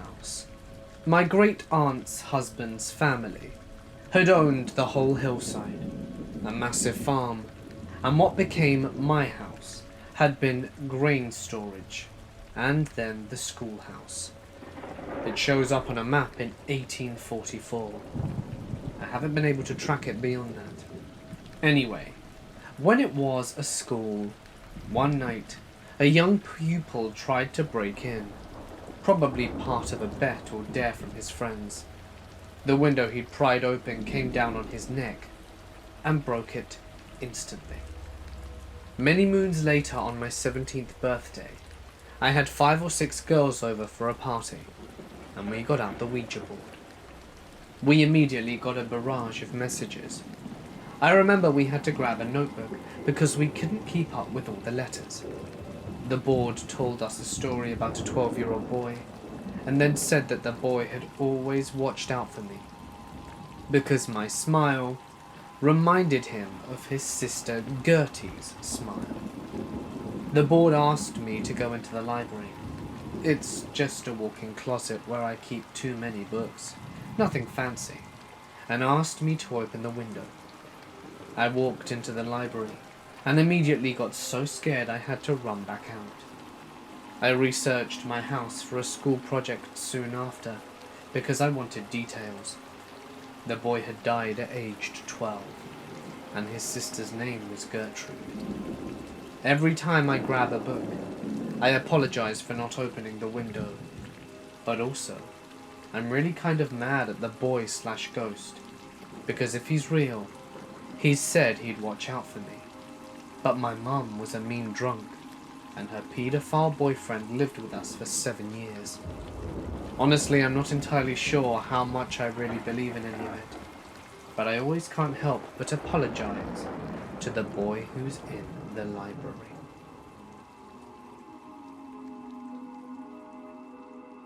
I have a pretty weirdly set up house. To the right of our house, we have no neighbors, and a very big open empty field that stops at a busy road, and across the road is a path. My mum and I live there, and our house is pretty small, but just the right size for us. The kitchen door is less of a door and more of an open living room and dining room connected. Super creepy unfinished basement with an unlocked attic door above the stairs. My room has always felt safe. My mum's room, however, always feels cold and uninviting. When I say home alone, only when I'm there alone, weird things do happen. Although my best friend has said that she has felt some things in my house, like heard noises, felt eerie presences, and cold spots, as well as being watched and touched. I have never been physically interacted with, but every time I go down the stairs, I get an intense and overwhelming feeling of dread and like I'm being watched. I usually end up feeling that way right as I pass the attic door, which is important for this story. So about 6 months back, I started hearing what sounded like rodents in the attic, which very well could be the case. Except I also heard the distinct sound of small shoes. So unless the rodents were taking tap lessons, something was up. One day, I'm home alone. It's around 10 p.m, and I started hearing a rolling sound from the corner of my room. The ceiling, the attic floor, it was the sound of a ball being rolled hard enough to bounce off the wall and go back to wherever was rolling it. Well, I wanted to be sure I wasn't going crazy, and went to the ceiling and knocked on it. I was shaking because my house had never really felt safe, but I was never convinced that there were ghosts. Whatever was up there responded with the same number of knocks I used at the same speed. To say I almost pissed myself is an understatement. One time prior to that, when my best friend was over, she said she saw a shadow in my closet. I have a small shelf above my closet rod, and she says that she saw the shadow of a small boy there. Just last night is the most recent eerie situation. I was waiting for my best friend to come get me after work. I was in my room, which had 2 windows, one to the big field and one to the unfenced backyard. The basement stairs are right behind my head, and the back door is right in front of the top stair. So I'm in silence, finding a YouTube video to watch on my TV, when I hear clear humming from a female voice. Of course, I held my breath and listened. I then heard what sounded like someone pushing against the back door. I ran to my window and looked out. Nothing. It wasn't coming from inside, and a bit later the same thing happened at the front door. Still nothing. Am I being haunted? Is my house just old? Or am I going insane? This happened about a week and a half before Easter. For some background, I am a 29-year-old female, about 5'1" and 120 pounds. However, most people mistake me for a 15 to 16-year-old girl. The youngest I have ever been mistaken for was about 9 to 10. But that was by my nanny's best friend, who hadn't seen me in years, and just assumed that I was one of her great-grandchildren. It was actually quite funny, and we had a good laugh. Anyway, on to the weird encounter. My mum needed to go to Walmart to pick up a few things that my dad had asked her to get, and some stuff they both needed in preparation for their upcoming trip to go to West Virginia 4-wheeler riding on the Hatfield and McCoy trails they have up there. My mom, dad, one of my sisters, her husband, and my 4 nephews and nieces were going for Easter weekend. This would be my mum's first time going, and she wasn't really happy that they planned the trip on Easter weekend, but they assured her they would be back early Sunday, so we could still celebrate and have Easter dinner with my other 2 sisters and other 4 nephew and nieces. When we got there, my mum got a basket and headed off to the hair care and pharmacy section. I told her that I was going to look in the bedding department to see if they still had any fleece blankets left over that they had on sale, as I used them for my guinea pigs. So she said that if I got done before her, she would still be around that area and to look for her there. I managed to find a few blankets, left, and got them, and headed over to find my mum to stick them in the basket. She was right where she was, in the same section, and it seemed like she would be there forever. Across the way was where they had all of the Easter candy and decorations, so I told her I was going to go see if they had any of those pooping animal-themed candy dispensers. I loved those things. My sister gave me one years ago as a sort of joke for Easter, and coincidentally, I loved it. So she's always given me one every year since, whether it be for Easter, Christmas, or whichever other holiday. I have quite the collection, and do love receiving them. It's a long-standing and fun tradition between my sister and myself. When I get over to the Easter section, there is no one there but me, and I'm relieved, because most of the people this time of year flock there in the seasonal sections like moth to a flame, and refuse to move from their spot and won't let anyone else get a look. So I'm browsing through and checking out the candy. when this guy comes around the corner into the aisle I'm in. He's a nice looking young guy and looks to be around 19 to 20. At first, all seems well. I'm going on looking at all the stuff when I get this feeling, as if he's staring at me. So I move down the aisle pretending to look at the stuff, while trying to gauge if he is actually staring at me or not. I thought to myself, okay, he's just a young guy, and probably thinks I'm a young girl around his age, and maybe checking me out. After another minute or two of this, it becomes clear he isn't looking at anything in the aisle but me, and every time I glance, he averts his gaze very quickly and pretends to be checking out a product. At this point, it just becomes too weird for me. If he would have said something, I think perhaps I would have felt more comfortable, but he just kept staring holes right through me, and it began to make me feel uneasy. While he was pretending to look at the product on the shelf and trying to look intently interested in it, I seized the chance to quickly move around to the aisle on the other side. He didn't see which way I went, and when I was in the other aisle alone for a bit, I felt that maybe I was just being too paranoid. And that's when I see him standing right next to me. I never heard him or saw him enter, and boom, he's right there all up in my space. I'm kind of startled by this, and then my creep meter goes up, and I start to get the heebie-jeebies, and this feeling that something isn't right with this dude. So I move on down the aisle, trying not to show any fear, and a couple of seconds in, he's moving right along with me. So I quickly turn around as if I'm looking at something on the shelves behind me, and he does the same. About that time, thank God, some woman comes down the aisle with her buggy and distracts him.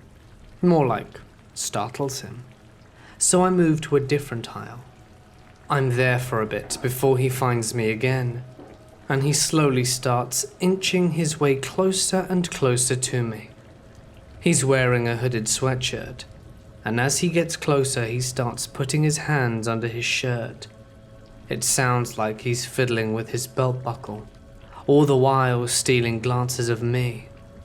At this time, I'm panicking inside and trying to move away from him, but he follows me everywhere.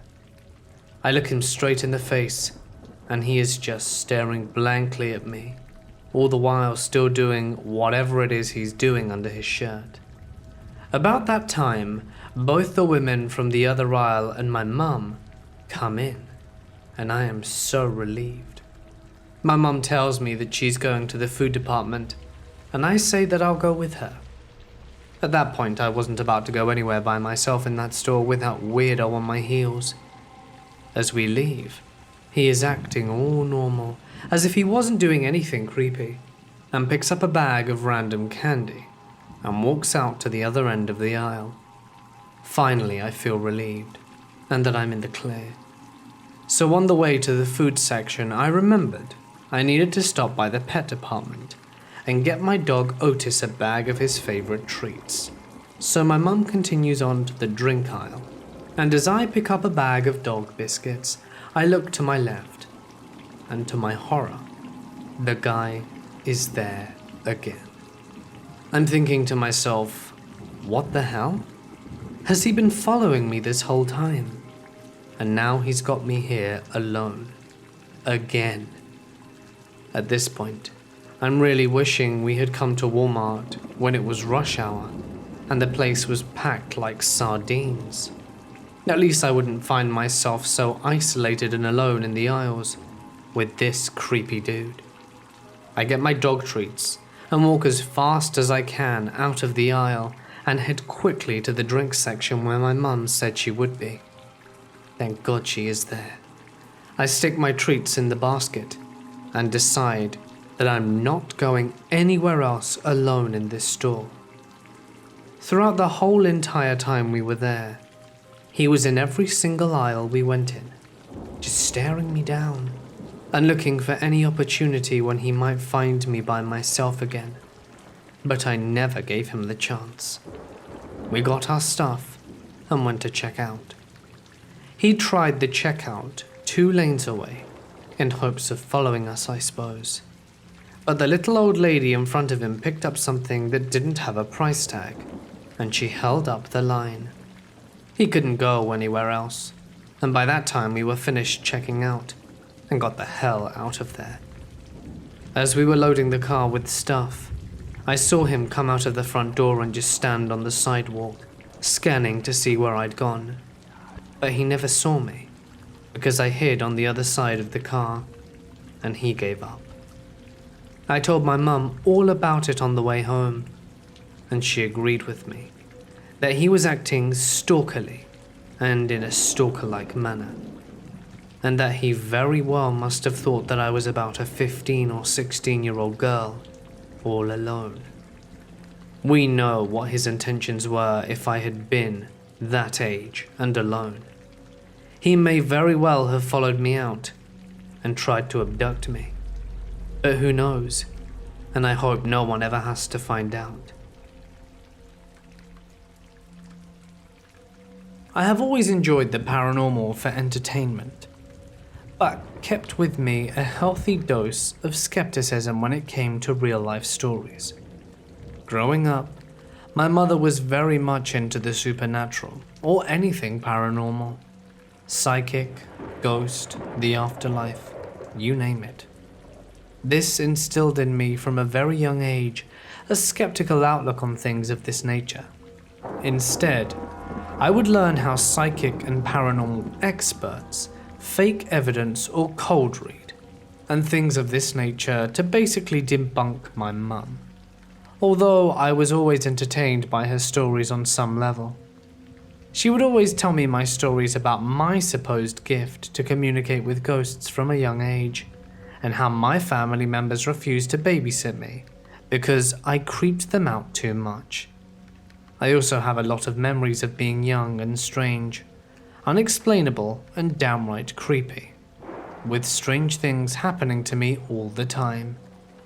But I would cope with it just justifying how there must be some logical explanation, such as sleepwalking, or that it's my overactive child's mind. There is one experience, though, that has always stuck with me, which I witnessed as an adult. I wouldn't say it changed my mind, but there is something about this I cannot let go of or rationalize away. I even get emotional and start tearing up a little bit when I think about it today, which is very much unlike me. I am now 28 years old, but when I was 21, I worked in a 4-star hotel and spa named Erith Castle in Scotland, located just outside of Stirling, where many of the bloody and violent wars that Scotland is historically known for took place. This is a real location, and already has a reputation for being haunted. Feel free to Google it if you like. I want to tell you my experience of working at this hotel, and the strange events that I witnessed while working there. To give you context, the hotel is made up of 2 main buildings. The first is a new building, a typical hotel where the guests stay with luxury dining and spa. The other building is the castle itself, which is mainly only used for weddings, and one time Sean Penn stayed with us while filming a movie, which was pretty cool. I worked as a kitchen porter, and my job was to wash dishes, clean up, and basically all the kitchen duties which didn't involve cooking, to allow the chef to focus on preparing the food. Whenever there was a wedding which needed to be catered for, some of us would be sent up to the castle to work there. Eventually, I refused to work in the castle. Of course, the staff then knew about the castle's reputation and would tell each other stories about what they had heard. In my skeptical mind, I simply rationalized it as local entertainment and just got on with my work. One of the most frequent occurrences that would be reported is that whenever guests would stay in the castle, they would phone the front desk in the main building and tell us they could hear children playing and running around, and ask if we could send someone up to deal with the children. There were never any children in the building. The castle was always reserved for the bride and groom to have the place to themselves, and I cannot stress how common this complaint was. Almost everyone who stayed in the castle reported the same story of being disturbed by the sounds of children playing in the hallway. Sometimes late at night, I could hear the sounds of running coming from the upstairs balcony in the central room of the castle. If I was ever brave enough to go investigate, it would stop. The basement floor of the castle has been turned into a few guest rooms and storage space for the staff to use. It looked like any other floor of a hotel, not the creepy basement of a castle you'd expect. There are reports that this floor is haunted by a groundskeeper. And also, I have a few stories about people telling me about a phantom dog that they could hear barking. I never encountered either of these spirits, but the reason I am mentioning the basement floor is because it terrified me specifically. Every time I was there, I felt the most uncomfortable feeling, like when people tell you they feel like someone is watching them. The entire floor gave me the most uneasy feeling ever.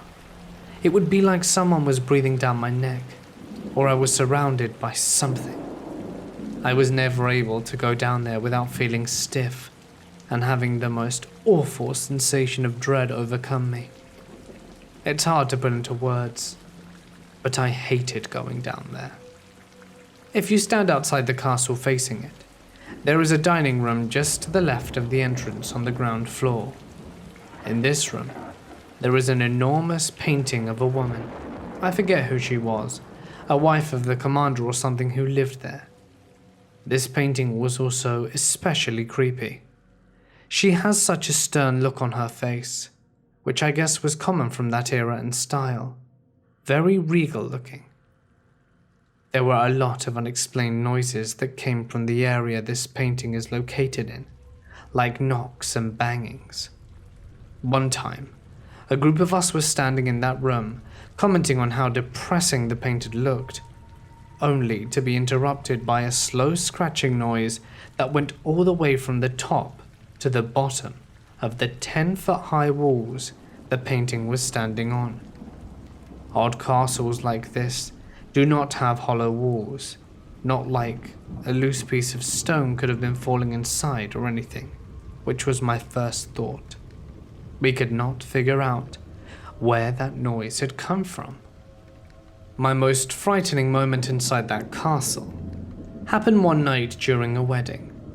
The chefs had finished with their job and had taken everything back down to the main building. I was left in the kitchen to finish, washing up and cleaning.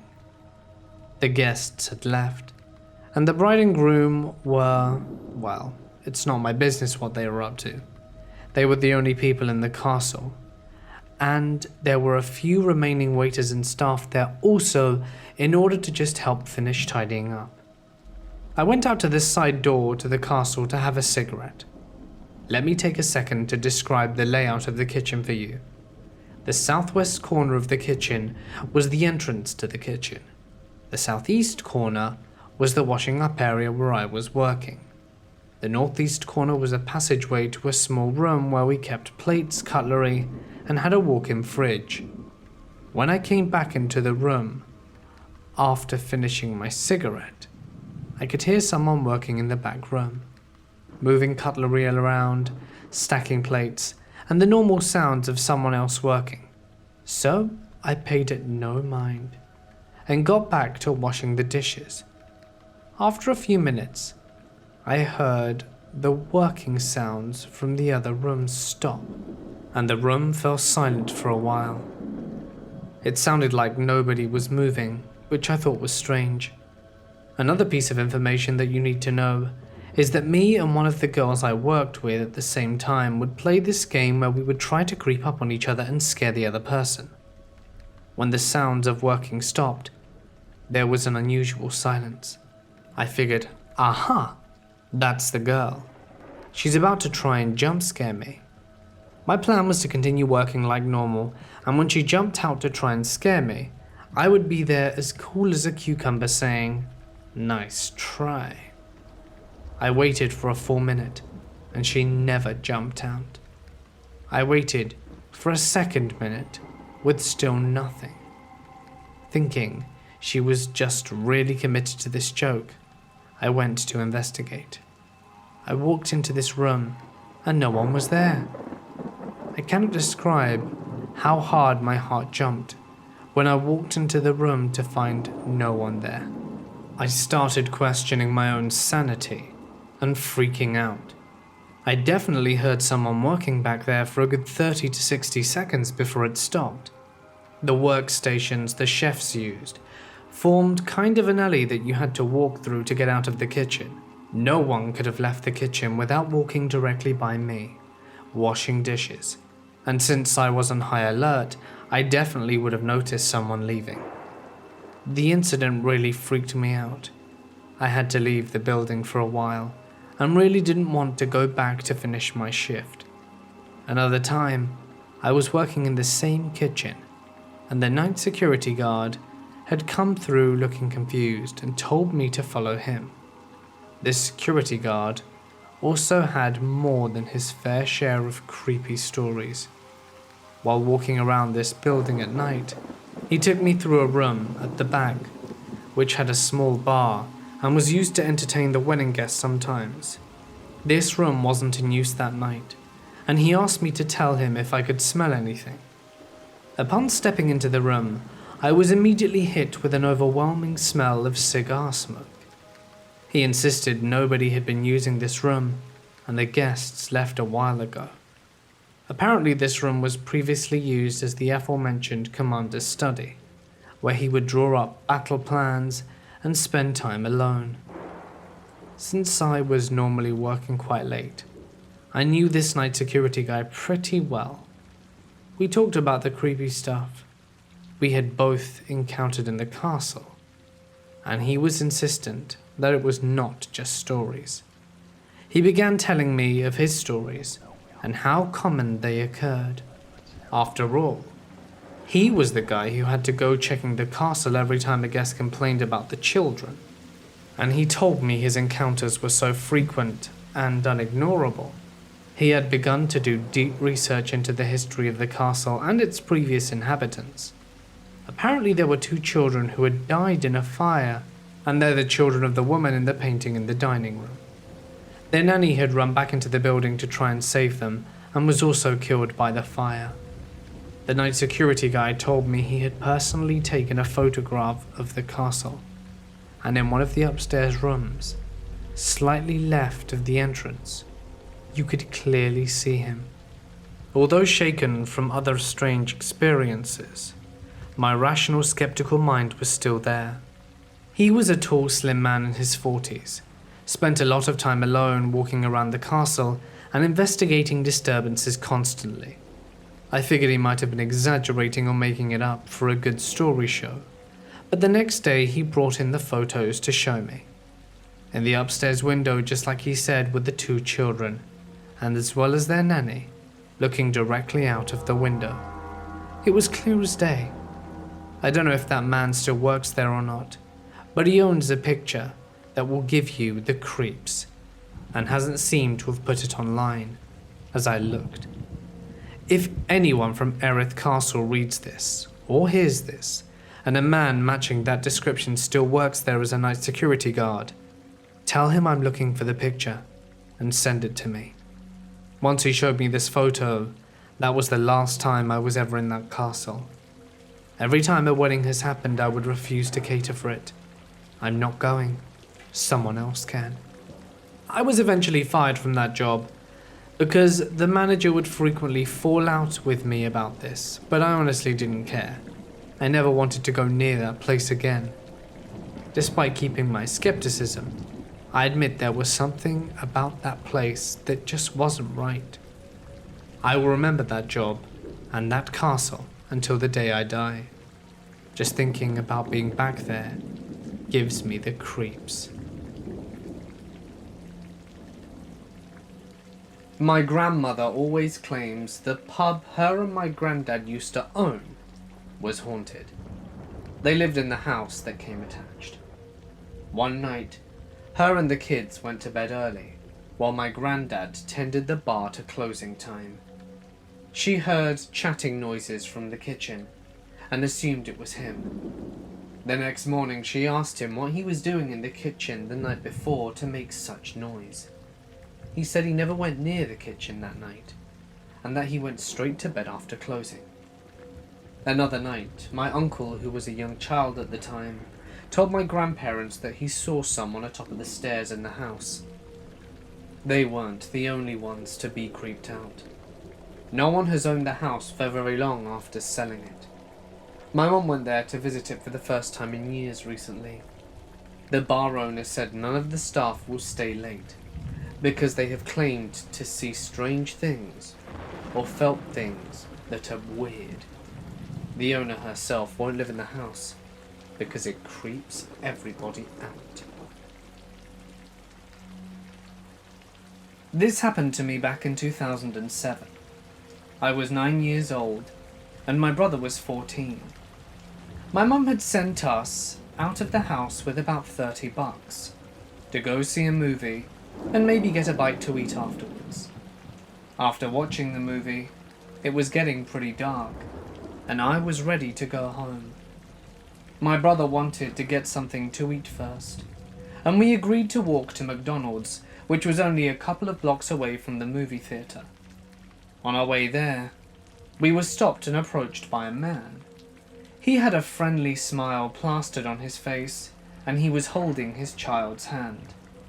There didn't seem to be anything off about this man. He was just an average-looking guy, and seemed to be nothing more than a father having a day out with his son. "Do you two think you could give my son and I a hand real quick? We need help loading a mattress onto the back of our truck. The truck is just up the road." "Sorry, but we really don't have time," my brother said. It was at this time I noticed the little boy. He was about 8 years old and looked abnormally thin. He had a blank expression on his face and wore clothes that were much too big for him.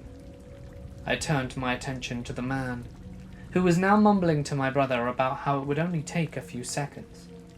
My brother kindly declined the offer. Being the helpful kid that I was, I joined in with the man and tried to persuade my brother that we should help them out. I turned to my brother, who was now staring down at the little boy. My brother had a disturbed expression on his face as he looked down at the child, and the child stared back at my brother blankly. I don't understand why my brother had that face. He grabbed my hand and said, "I think that my mum's over there." He pulled me, and we began walking away from the man. I didn't understand what was going on, and why my brother had lied to the man about our mother being over there. He didn't let go of my hand, and practically dragged me until we were a far enough distance away from the man and his son. I looked back at the man, and I could still see him holding his son's hand. Only now he wasn't smiling anymore. He had a look of fury on his face as he yanked the little boy by the arm and they walked away. I pulled away from my brother's grasp and bombarded him with questions. He shushed me, pulled out his cell phone and dialed a number, and began pacing around nervously while talking on the phone. I remember the police showing up, and my mum came soon after. She took me home, but my brother was left with the police. I asked my mother what was going on, and she said the police were questioning my brother because the man we had encountered was dangerous. That's all she told me, and I went to bed. By next morning I had almost completely forgotten about the incident, and things went back to normal. It wasn't until a few days ago that the memories flooded back into my mind, and I decided to call my now 22-year-old brother to get some answers. When I brought up the ordeal again with him, he finally gave me the information I wanted to know, and now that I know everything, I understand how terrifying our encounter with the man truly was. My brother told me that the man was constantly trying to convince us to come with him. He happened to look at the little boy. The little boy then looked at my brother, with his eyes filled with terror, and mouthed the words, "I'm not his son. Please help me." Then his expression went back to being completely blank, almost as if he'd never said anything at all. This is why he had become so freaked out and snatched me away. When he called the police, they hurried down and he described the man as best they could. They couldn't do much with the little information my brother had given, because we hadn't even seen the car where the man supposedly hid. My brother told me that a few weeks into the investigation, they had found the little boy who was with the man, dead. His body had been cruelly dumped in the woods. The cause of death? Malnutrition and dehydration. If my brother and I had gone with the sicko, we likely would have met the same fate. He obviously couldn't have kidnapped both of us on his own, as my brother was fairly strong. That meant he must have had partners who could have helped him snatch up unsuspecting kids. Unfortunately, they were never able to catch any of the sickos who did this to the child. But the man was definitely not his father. His real parents had been searching for their son for almost a month. They'd managed to kidnap him and use him as their puppet and try to kidnap other children. Every time I think about that boy, I feel a deep pity for him. He was only a year younger than I was at the time, and I can only imagine how terrible it must be to slowly starve to death. And to the disgusting bastards who starves and murders children, you better hope we never meet. When I was really little, small enough my feet didn't touch the floor when I sat on a chair, I used to stay with my grandparents on the weekends. My grandma did the routine of going to the toilet before I was put to sleep, and she walked off to finish preparing the hot water bottle. I was sitting there singing and looking at my feet swaying off the toilet. When I looked up, there was a pale older woman standing a couple of feet away smiling at me. I wasn't scared, just confused. She seemed lovely. I didn't remember how she disappeared, but I remember she was really pale. Like everything was a shade of rosy white.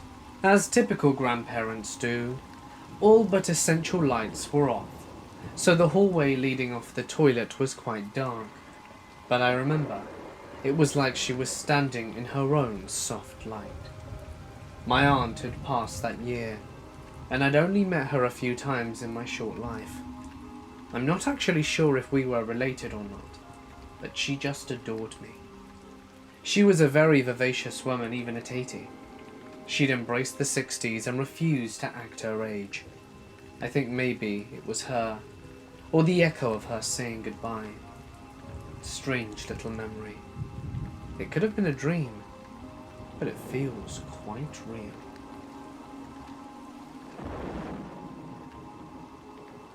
I've grown up in different haunted homes. When I was 10, we moved to a house that was built in 1902. 2 stories, and out of the town, an old farmland. Upstairs, there were 3 bedrooms and a large common area. My bedroom didn't have a door for whatever reason, and was in between the other 2. I was laying down in bed facing the door without my glasses on, which, even though I had an awful prescription, I managed to see a girl walk by in what I thought was a nightgown, and called out my sister's name as I thought it was her. The girl didn't even acknowledge me, and just kept on going. When I realized she hadn't acknowledged me, I immediately rolled over to face the wall. The next time something happened was when my twin brother and I were home alone. We were downstairs in the living room, which was directly under the common area upstairs, and we heard heavy pacing back and forth for multiple minutes. We ran and hid, as any scared 11-year-old would. and we told our parents about it, and our dad had also seen things. He'd seen an old man around the house, and then another person outside on the property. We then moved to another home. This one was built in the 50s. It had an attic that was only accessible through a bedroom that had stairs in it. That was my brother's bedroom. My bedroom was the one next to the staircase on the other side. I was in bed and heard the staircase creaking, as if someone was walking up it. I yelled out for my brother to stop because he was keeping me up, and my mum came in and told me that he was in the living room with her. Everyone else was asleep in that house. I never saw actual figures, just dark spots that would move. Then due to my dad's job, we had to move an hour away. The house was weird. I had to share a walk-in closet with my parents and I hated that. It freaked me out. My stomach would start churning when I looked at it, and when I had to go in it. It was 10 times worse. I brought it up with my dad, and he told me he could actually see the spirit in the closet, and it wasn't nice.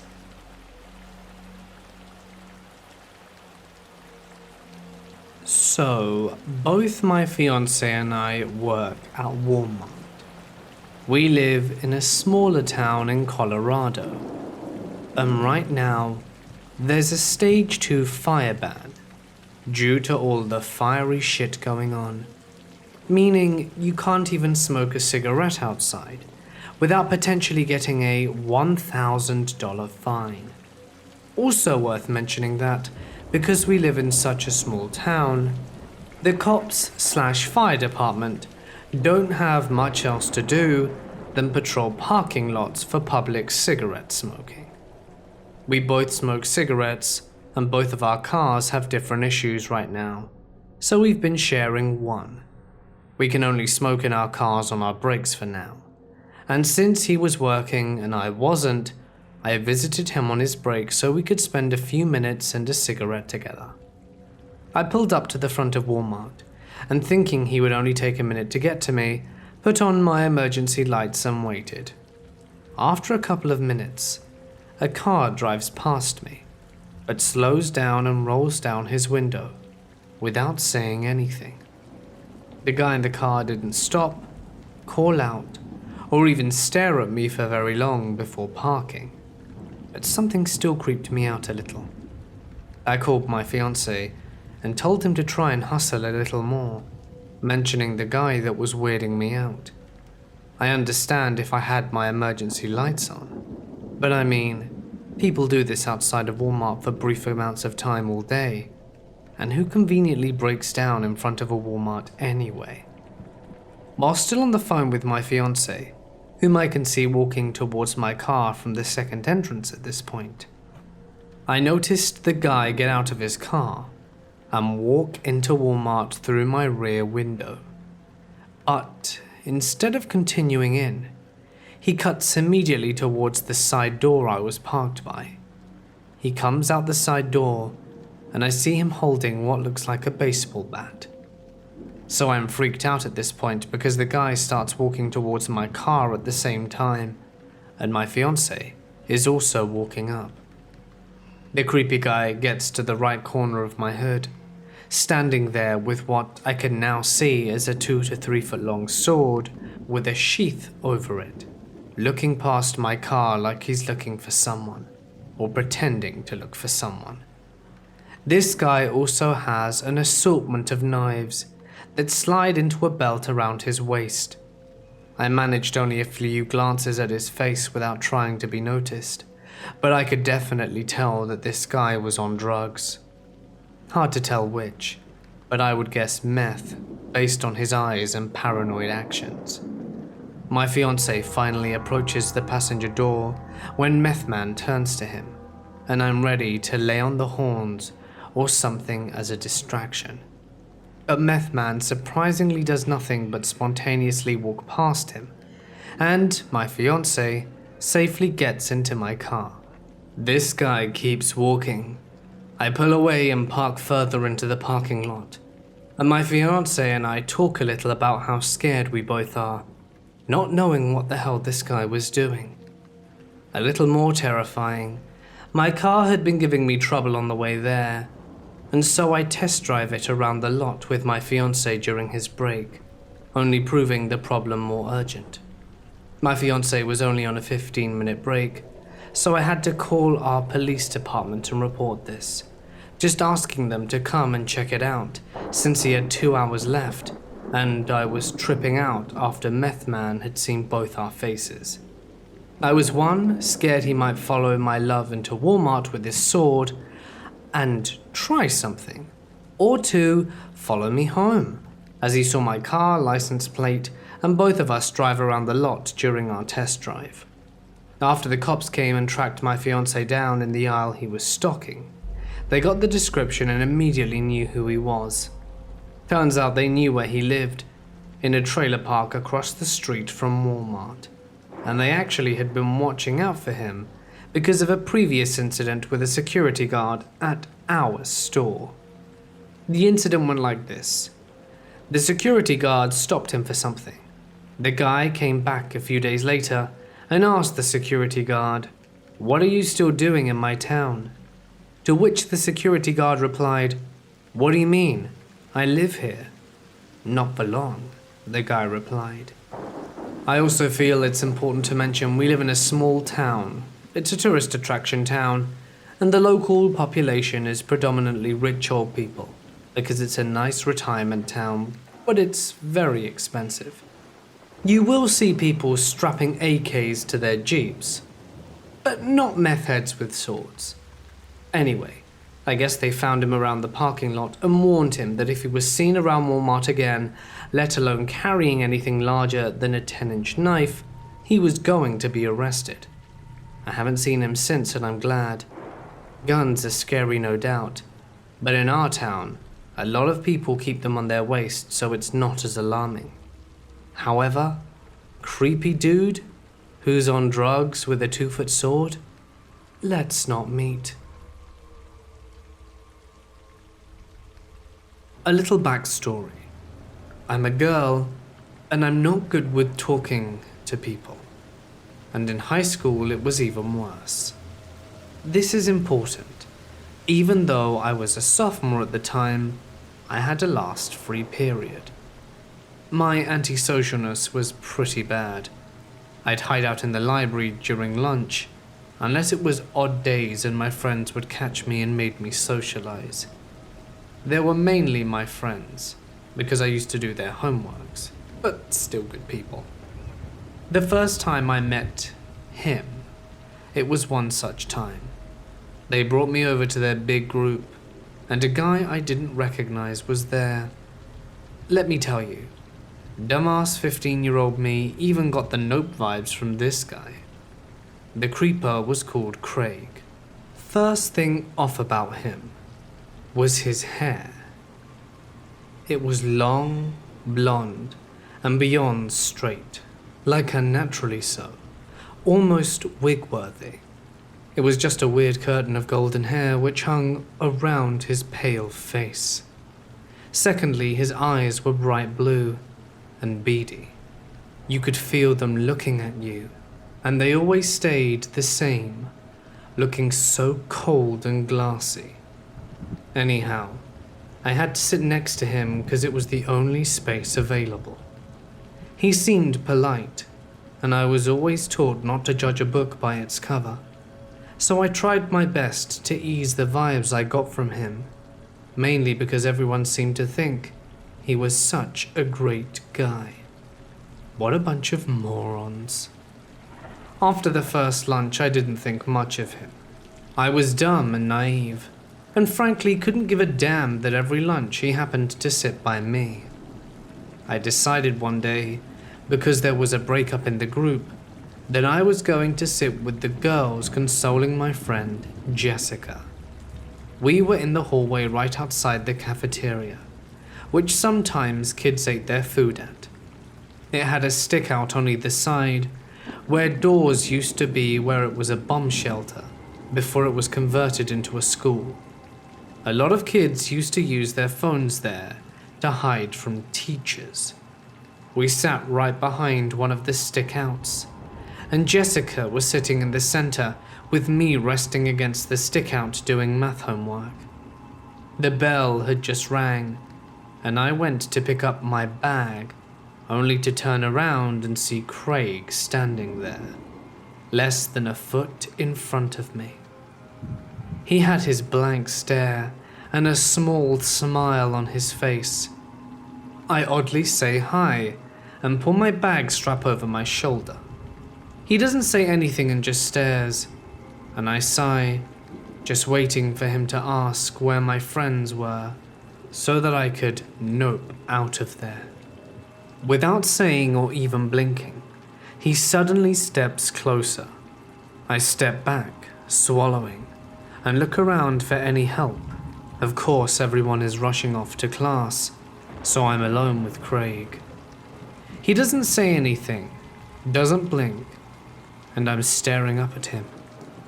He was a grade older than I was, so though I was tall for a girl, it really didn't help me out there. I feel his hands skirt about the edge of my shirt, and I jump into flight mode, racing past him quicker than I've run before. From then on, I try not to sit by him, getting to the odd lunches early so I can pick a seat, and sat next to my actual friends. He started standing behind my chair, resting his soul patch adorning chin on the top of my head, and letting his slender man long arms drag down and touch my hips. Sometimes when lunch would end, he'd squeeze me, hugging me right below my breasts as I died inside. My friends thought it was cute, and that I was blushing because I liked him. I started hanging out with Jessica and the hallway group more often. The wall thing happened again, but this time he had his arm out blocking me by running by him because I was stuck between him and me. He had curled his fingers through my hair and was murmuring something I couldn't understand. It was a full 2 minutes of him going from touching my hair to rubbing my hip all the time, while I was having a panic attack. Then the late bell rang. I ran and hid in the downstairs bathroom for a good 20 minutes. I should also add that I had been wearing long-sleeve baggy clothes and even turtlenecks after the first incident.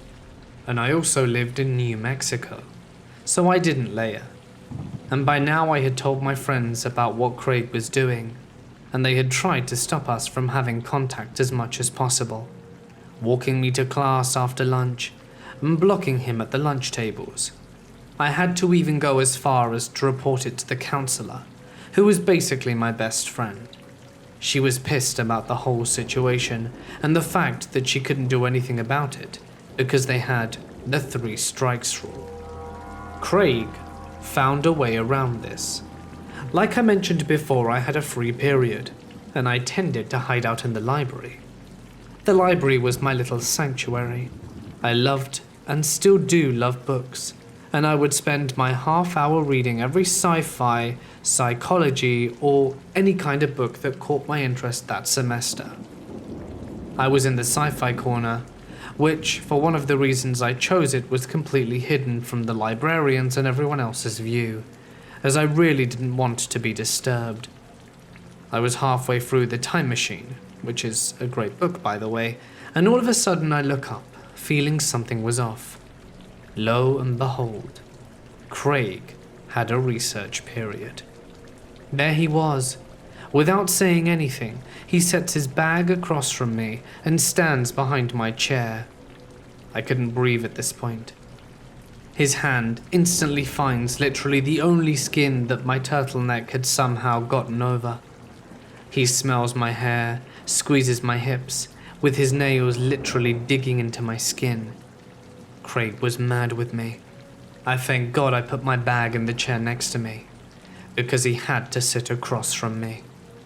I don't know how long he was standing there for, but when Craig stopped, I nearly died of happiness. When he did finally sit across from me, leering hatefully, while his icy eyes burrowing themselves into my memory, Craig hunches over the table and leans over to me. Can I ask you a question? I'm literally petrified about to piss myself here, so my brain wasn't working well with me. Sure. But for the love of God, don't touch me. He tilts his head, smiling softly, while saying as though asking about the weather. Is your mum a MILF? For the life of me, my innocent ears had no clue what that could possibly be. I don't know. I don't think so. I had abandoned my beloved books and was nervously begging the bell to ring while covering up my assaulted hips with my turtleneck. He didn't seem deterred by my answer and smiled. Well, what about your sister?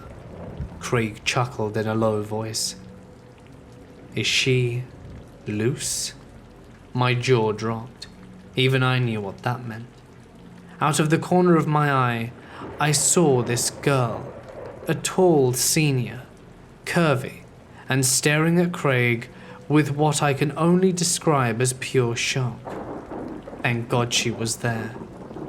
No, I managed to whisper, as the girl places back a book and perks up, looking back at us, as though she had just cured cancer, but it had bad side effects. Hey, do you know where I can find... For the love of my life, that girl had no chance in hell to finish her sentence. I grabbed my bag, jumped up, and was by her side in a flash. Yeah, I think it's over here. And I led her to the complete other side of the library, where we didn't go, and instead, she and I walked out the school. The entire time, this unnamed chick held my hand. Once we were out, she hugged me and had me talk to her. I told her everything about what had happened, and the woman told me first thing tomorrow morning I should report it to the counselor again. I told the counselor, Mrs. Gates, and she reported it, changing my lunch and telling me to take my free period in the computer room.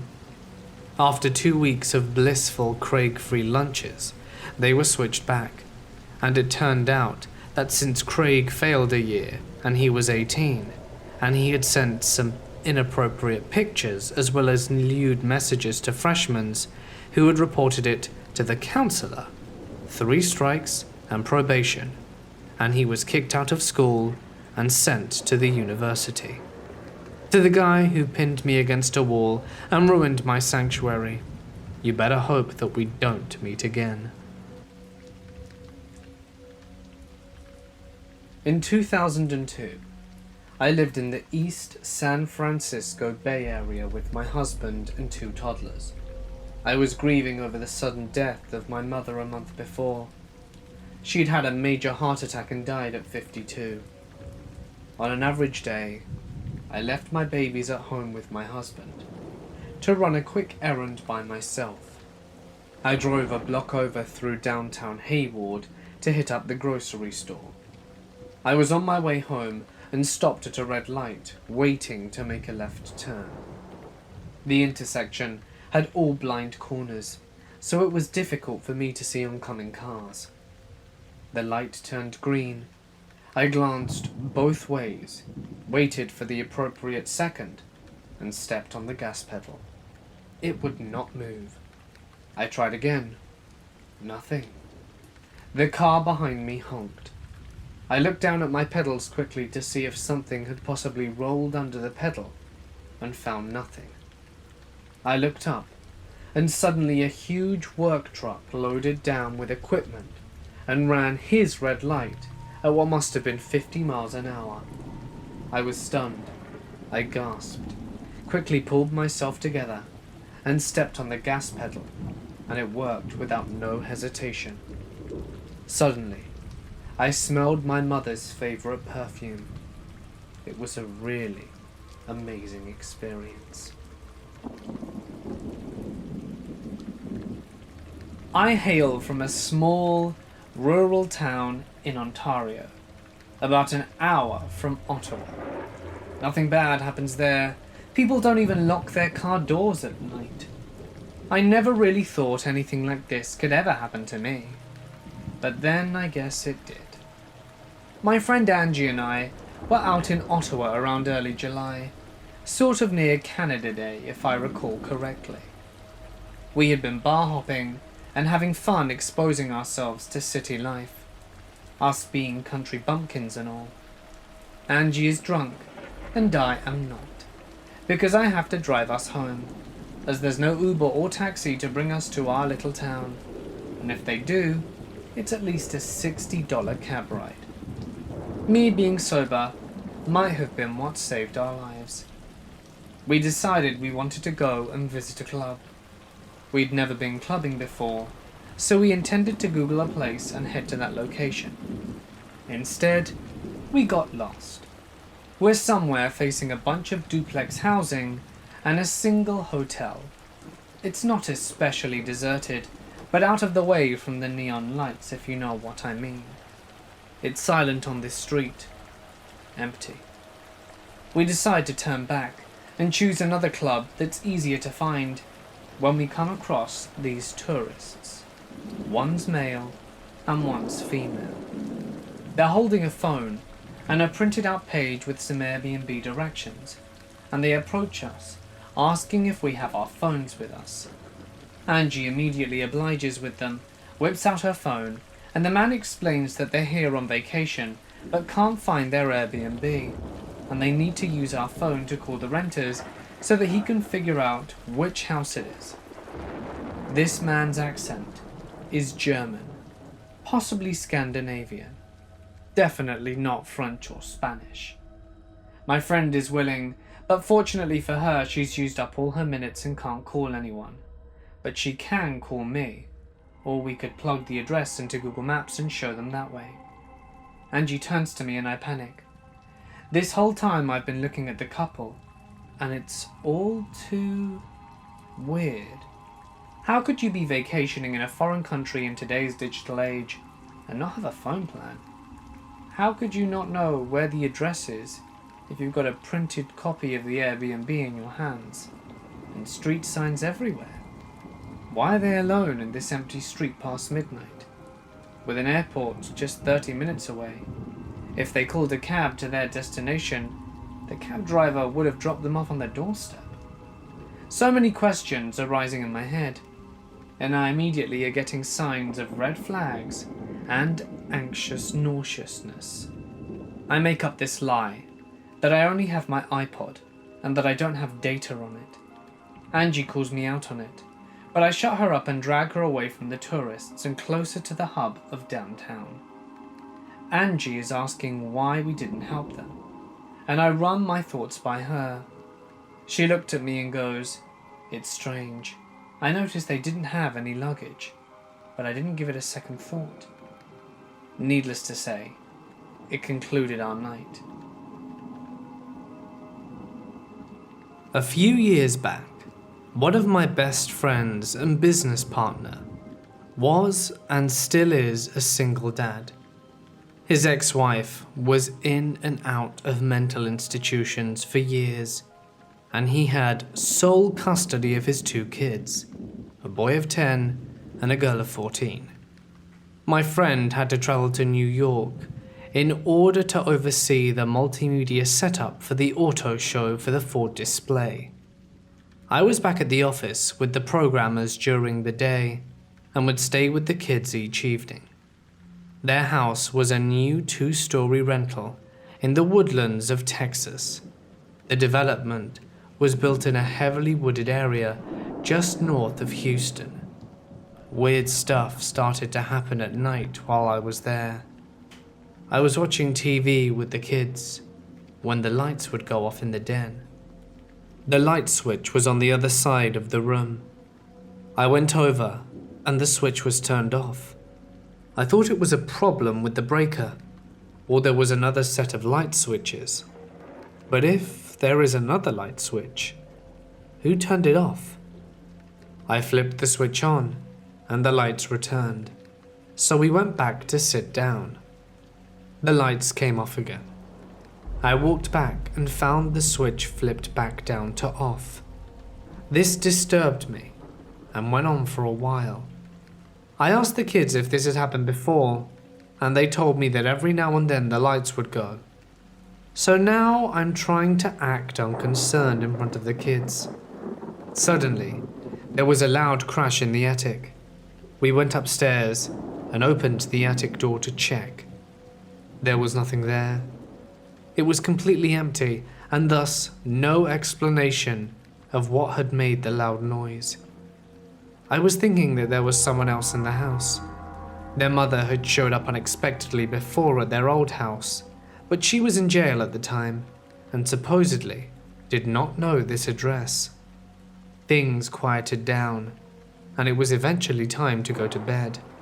I let the family Labrador check all the doors and made sure they were locked, then went up to the guest bedroom, which was between the kids' bedrooms. I left my door cracked, and I had just turned the bedside lamp off, and as I was lying down, I saw the silhouette of a boy crouched between the cable box and VCR lights on the other side of the room. I thought the sun was getting ready to try and scare me, so I turned on the bedside lamp and said, "Gotcha!" But there was no one there. Then there was another loud crash in the attic. This woke up the kids, and now they were scared. We then heard a door slam downstairs. I told them it was a new house thing, and that noises happen, and told them I would sleep in the daybed out in the hallway. I made my rounds again, and we all went back to sleep. When I woke up next morning, the kids and the dog were all asleep on the floor next to my bed, and I still had 4 more nights to go. I had to go to work that day, and when I got back to the house it was getting dark. The wind was starting to pick up, and all of the tree limbs were swaying. There was thunder in the distance, however the kids seemed fine.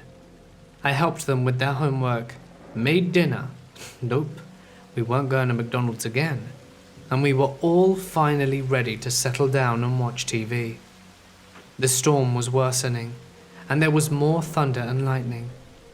The den in the house was huge, with large floor-to-ceiling windows, and the walls went all the way to the rafters. There was an interior balcony on the second floor that wrapped around 3 of these walls, and there was an exterior balcony facing the backyard. You could see through the upper windows out to the lower part of the outside balcony. So now the rain is coming down in sheets. The wind is blowing, and bursts of lightning. Suddenly, the daughter says she sees something moving out on the balcony. I look up, and it looks like a pair of legs in dark pants scurrying past one of the windows. So I'm thinking, do I get the gun out of the master bedroom? But that opens up a whole new can of worms, so I run back up the stairs from the kitchen to the second floor hallway, and out through the balcony door. The wind is blowing cold rain right into me, and I get soaked, but I don't see anyone there on the balcony. I go back downstairs and tell them that there's no one outside. Shortly thereafter, I tell them that it's time for bed, and the son goes right to bed and goes to sleep. The daughter is afraid of storms, and the dog won't go in her bedroom, and her cat is nowhere to be found. I tell her I'll sit with her until she goes to sleep, and I bring a chair into her bedroom and set it on the left side of her bed. We talk about storms, and I tell her about being in a tent in the army during really bad storms, and how nice it is to be in a house for this one. We both fall asleep. There's a loud clap of thunder, a flash of lightning, and I see a dark figure of about 5 feet tall standing in the far corner of her room. I jump to my feet, but now I don't see anything. I don't want to wake her up, and carefully walk around her room to check the hallway, and slowly sit back down. I eventually doze off again, and later I hear a noise and started looking around. The cat is curled up on the foot of her bed, and the dog is starting to lay down at my feet. The storm has passed, and looking outside her bedroom window, stars is shining up above the tree line. I go lay down in the daybed out in the hallway, and just as I fall asleep, I hear the door downstairs slam shut. It sounds like the kitchen door to the garage. I go downstairs. The kitchen door, door to the garage, and front door are all shut and locked. And I start to walk over to the master bedroom suite, but something tells me not to go there. I head back upstairs and lay back down. What seems like seconds later, the alarm goes off, and it's time to start a new day. I have breakfast and go, and it was my turn to drive school carpool. My friends and I, of age 11 to 12, were on a housing development in Illinois, and this all happened during summer. My first summer in my new home, out in the sort of sticks. My friend from school and I loved to run around the neighborhood and into the forest behind the homes. While we're out, we noticed an ice cream truck kind of tracking us. It had its music running, so we sort of wrote it off and continued on our adventure. Every time we'd pop out of the woods again, the ice cream truck would never be too far behind. Same driver, same plate. We laughed and joked about it being some weird new business tactic to get kids to buy. However, we were broke, so we just kept playing. The stalking was incessant after a while. Every turn we'd make, no matter where we'd pop up, it would always be near. The driver always pretending not to see us, but keeping pace as we walked. Eventually it was time to go home, and so we did. When I returned home, I told my mother about the experience, and she called the police. After a bit of questioning, they decided I was just letting my imagination run wild, but they checked it out anyway. The initial search of the neighborhood churned up nothing but a single ice cream truck driven by a woman, ran by a reputable company. About a week later, they got a similar report by another girl in the neighborhood. They found the truck with the exact same guy, completely unlicensed, with a little boy unconscious and tied up in the back. I had to go grocery shopping tonight for some essentials to cook supper. I'm rushed out to the local Walmart to get everything I needed. I was sitting in the parking lot in my truck texting my boyfriend to see what else I needed to pick up, and watched a few people pull in further down in the lot. I'm very aware of my surroundings, and I see an older man park about halfway down from where I am and walk into the store. I get out of my truck and go to start my shopping. As I'm going through the aisles and grabbing my things, I see the creepy man several times, and I just assume that he's shopping for similar things that I am, and trying to get my shopping done and over with. Eventually, I get to the till, and he is at the same one. He stares at me and starts grinning, and will not stop looking at me or paying attention to me, even when he has to pay or grab his bags. At this point, I'm quite uncomfortable. I chat with the cashier for a while, hoping he'll leave and be gone if I take my time, and eventually I go back and head to my truck. I get outside, and luckily, I'm in a parking stall close to the entrance that's easily accessible, and I see him in his truck right next to mine, now watching the entrance. I get into my car with my groceries all at once, lock my doors ASAP, and drive away as fast as I can. I'm basically bricking it at this point. I took the busiest streets I could in order to get home, and luckily he didn't follow me, or tried and got lost. I really hope to not encounter him again. When I was young, I was on the bottom bunk and used to see legs walking parallel to my bed. This didn't happen often, only about twice a year. I would just scrunch my eyes shut and eventually roll over. After this happened for years, I was promoted to the top bunk and would now see the top of a grey head walking up and down. I told my parents what was happening, and as normal, They explained I was half asleep. When I was 14, I stopped seeing this man, but would hear really deep breaths right next to my ear. I was in a room on my own at the time, and would hold my breath, thinking it were me. Once my mum walked in while this was happening, and I flipped. I asked her to listen for the breathing, but it just stopped. After she left, it came back stronger. When I was 20-odd, I spoke to my mum about what used to happen, and she said on multiple occasions she would see shadows walk into my room, and then I would whimper or run to her bed. When she came over to my bed, she had actually seen the shadow twice, and that's why she came, making my skin crawl just writing this, and I'm 24 years old now.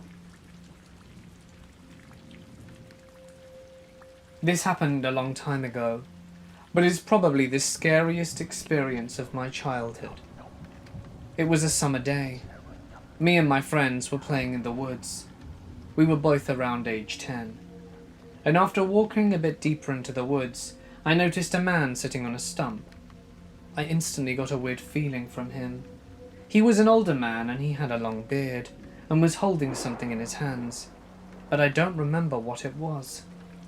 We weren't that close to him, but just looking at him, and I got a bit creeped out, and I whispered to my friend, "Don't say anything." But of course the first thing he does is yell at the man, "Hey!" The man turned his head quickly towards us.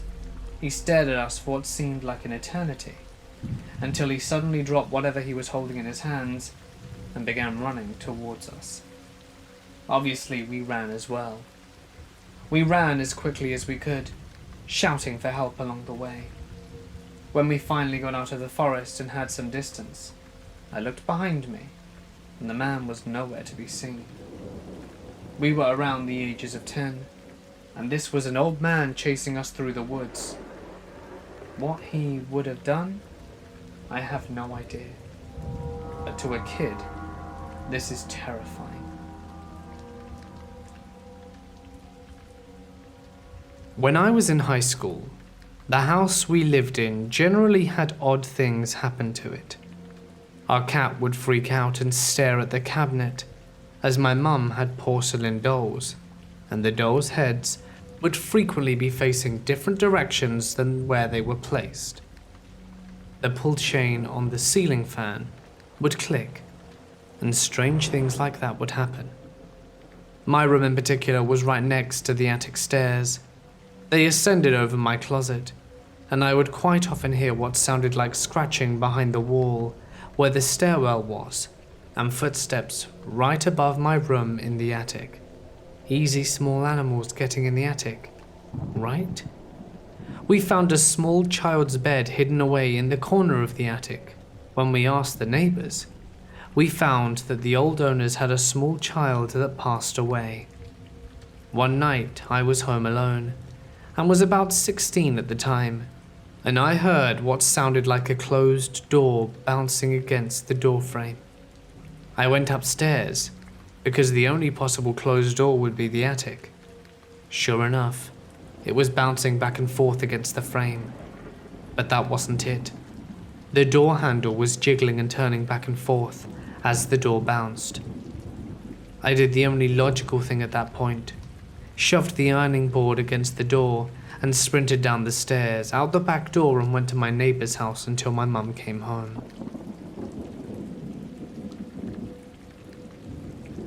To this day, I still wonder if I was somehow tripping on something I ate by accident, or something else.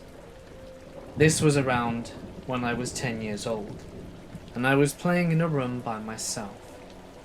It was about 11 p.m, and I had a sliding glass door in my room, and the blinds were pulled back. Out of nowhere, the automatic spotlight behind my house turned on. I looked at this sliding glass door and saw a figure started approaching it.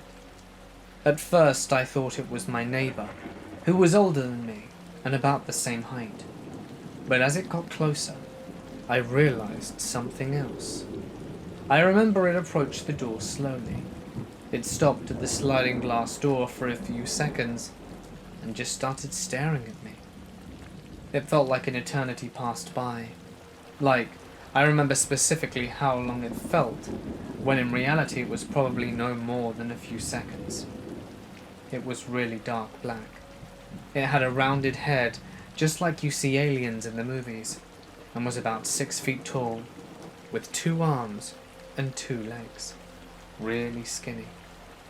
The thing about it is that it was so close to me on the right, on the other side of the glass, that there's no way I could have mistaken it for a human. I know what I saw, and after a few seconds of staring at me, it just turned to the side and moved away. Long strides. It went out of my view, and I immediately ran out of my room, screaming for my mum. She didn't believe me. I had to sleep in my room that night, knowing I had seen a legit alien a few feet away from me earlier. I'm 23 now, and still get chills to this day when I think about it. My eyes start watering when I think about it. I know it was not a dream. I know what I saw, and no one believes me.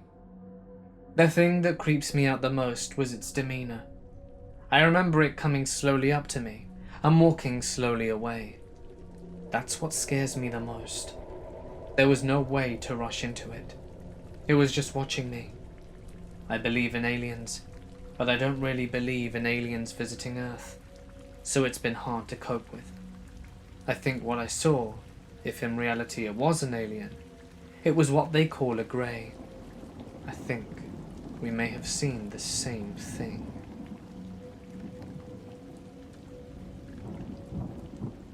Our story takes place not long ago, on Monday of this week.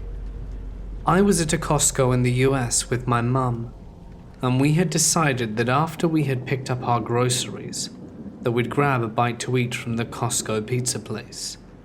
My mum leaves to go to the bathroom, so I'm left all alone standing in the back of the pizza place. Now here's where things turn for the creepy. An older man in his 50s to 60s calmly approaches me and, in a sweet tone, goes, "Hey kid, want a free drink?" and offers me an empty cup. Now knowing that I was about to get in line to order some food and beverages, I politely decline his offer. And then his tone changed. He spoke in a lower, more gravelly voice. "Kid, don't be dumb. It's a free drink." It's at this point I decide to inspect the cup he's holding, and noticed a shine around the edges of the cup. The rest of the cup was completely dry and untouched. This seemed awfully suspicious. I again decline his offer, making him visibly upset as he begins to approach me. Thank God for my mum. She comes back in the nick of time and the old man backs away and leaves the area altogether. I never saw him after that, and I don't want to think about what he put in the cup, or why he wanted to offer it to a fairly small girl. Before my brother was born, we moved in with my gran into her house, which was my mother's childhood home, and she had 3 spare rooms, and we were about to overgrow our current house.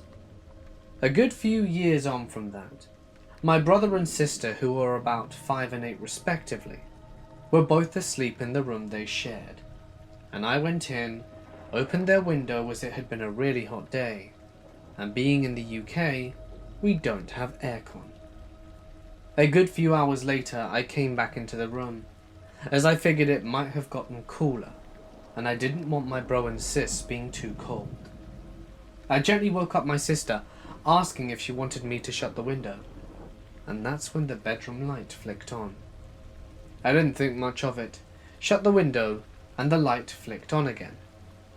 That's when I thought it was a bit odd, as I've seen lights flicker off and on while switched on, but never while they were switched off. The next day I mentioned it to my mother, and her face went chalk white. Her brother, my uncle, died in that room of an asthma attack, and she desperately tried to save his life that night. Unfortunately, to no avail. But the night of the flickering light was the same day as the anniversary of his death. It never freaked me out, but I found it quite comforting that he's watching over us. This isn't my story, but one a friend told me not long ago that I found fascinating, mostly because of the genuine emotion in his telling of it. The fear in his voice and on his face was visceral and contagious as he told the story, even though it happened years ago when he was a kid. About 15 years back, a friend of mine and his group of friends were out, having their fun of our little Rust Belt town not too far from a big city, doing all the things kids do before they discover drugs and girls, and all the other things that take you out of your childhood sense of adventure.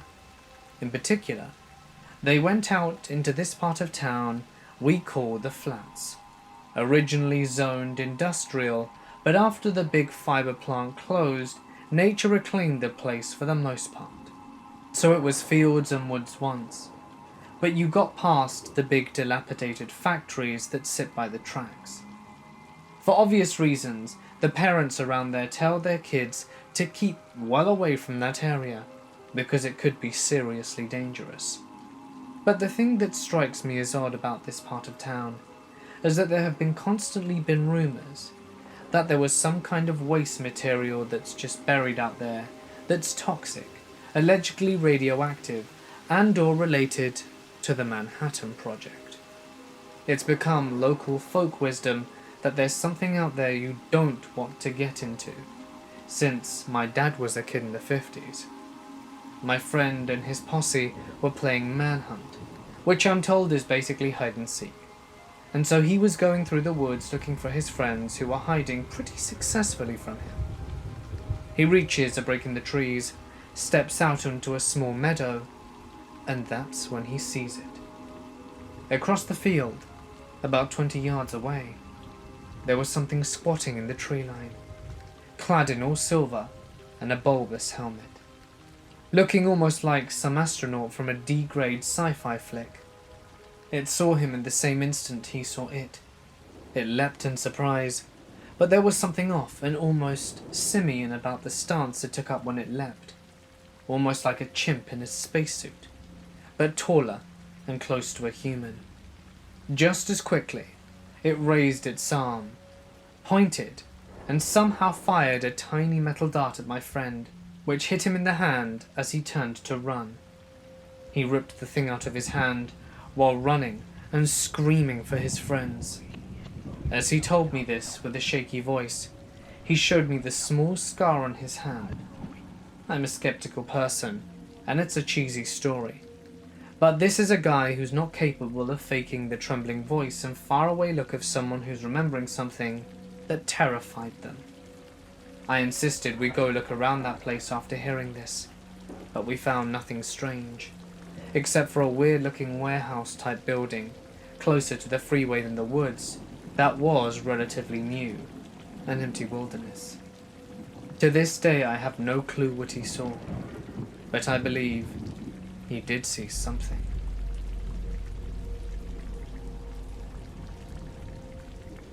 A couple of years ago, I worked at this 24-hour diner.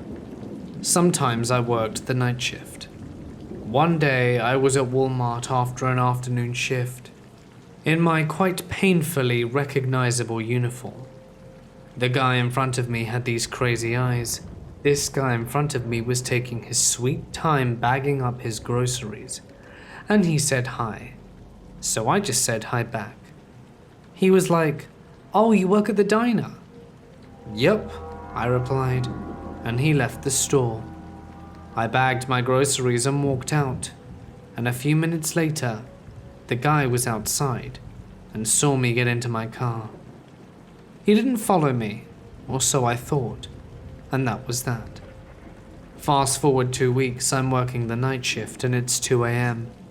I was sitting outside smoking a cigarette and talking on the phone, and this white van pulls up, and guess who hops out? He was like, "Hey girl, I've been looking for you. Remember me?" His eyes were bugging out of his head, and he had a few bodies in his van. I stuck my phone in my pocket. He grabbed my wrist and began pulling me into the van, saying, "Come hang out with us." And I was just like, "Dude, no," yanked away and began backing towards the door. He kept asking if I could at least give him my number. I just ran inside and told my almost 7-foot tall co-worker. 2 nights later, one of the windows was shot in with a BB gun during the night shift. That luckily I wasn't working. But my co-workers told me a bunch of dudes who drove a white van were the culprits. This story is very twisted. It also took place at a neighbor's house. The neighbor's nanny is a very kind-hearted old woman who has been babysitting and looking after the neighbor's kids and their large family for about 10 years now. She's a wonderful old lady who doesn't mean harm to anybody. She's also good friends with my mother. As in, some days when my mother is sick or something, the neighbor's nanny will come over to babysit my younger brother. She told me this story one day when she had come over to look after him, when my mother had gone out to the city to visit my grandparents, as my grandmother was very ill and it was an emergency. She told me that strange things had been happening in the next door house. One night, the mother of the house woke up to someone banging from the backyard porch, almost as if someone was stomping. She was pretty scared, and since her husband was out of the country that week, she, along with the nanny, went out to check what was going on. Now bear in mind, Nanny used to sleep in on those days when the husband was out of town, and the mum and her little kids were alone at home. So basically, the nanny went out down the first steps and behind her followed the mum. And this is exactly what she told me. She walked down the steps towards the glass back door, and she pulled back the curtains to see a super old man with a white beard, all the way down to his elbows, standing there looking at her. He wore white clothes and had a plain, dead expression plastered on his face. Trust me, every bit of it is true. She screamed, let go of the curtains, and the mother, who was still tailing behind, came rushing. But when they both pulled back, in order to check, to the nanny's utter shock, there was no one there. After this event, the mother made sure that she, the kids, and the nanny all slept in one room until the father came back from his business trip. Fast forward a few days later. The father had returned, the kids were at school, and my mother and the nanny were cleaning out a musty old closet in the attic. There were quite a few old boxes and dusty old bags being kept up there, with stuff like old pictures, clothes, or children's toys and souvenirs.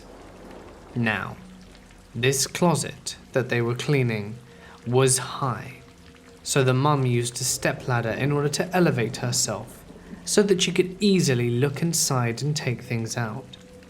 Basically, the mother was up on the ladder cleaning out the closet and frequently tossing down dusty boxes and bags in order for the nanny to start looking at. Anyway, one by one, Mum was throwing out dusty cardboard boxes full of old toys or clothes packed away long ago, when she came across a small box. Surprisingly, it was packed up in fresh tape, but smelled really bad. It seemed practically empty, as it was very light. Mum peeled away the tape and opened the box and peered inside. That is when she screamed in horror and threw it to the floor and began to cry. The nanny, who was standing below, watched as the box fell to the floor, entirely unaware of what was inside. She slowly stepped forward, and took a look inside, and there was a doll, who she later found out used to belong to the mum, and it was very precious to her since a young age. The doll just lay there in the box, but on its plastic neck, someone had used a knife to make slashes and cuts. Now, since it was made of plastic, it was very obvious that someone had not tried to cut the doll's head, but simply made deep slashes on its neck. The most shocking part was that the doll was packed away about 15 years ago in the box by the mum.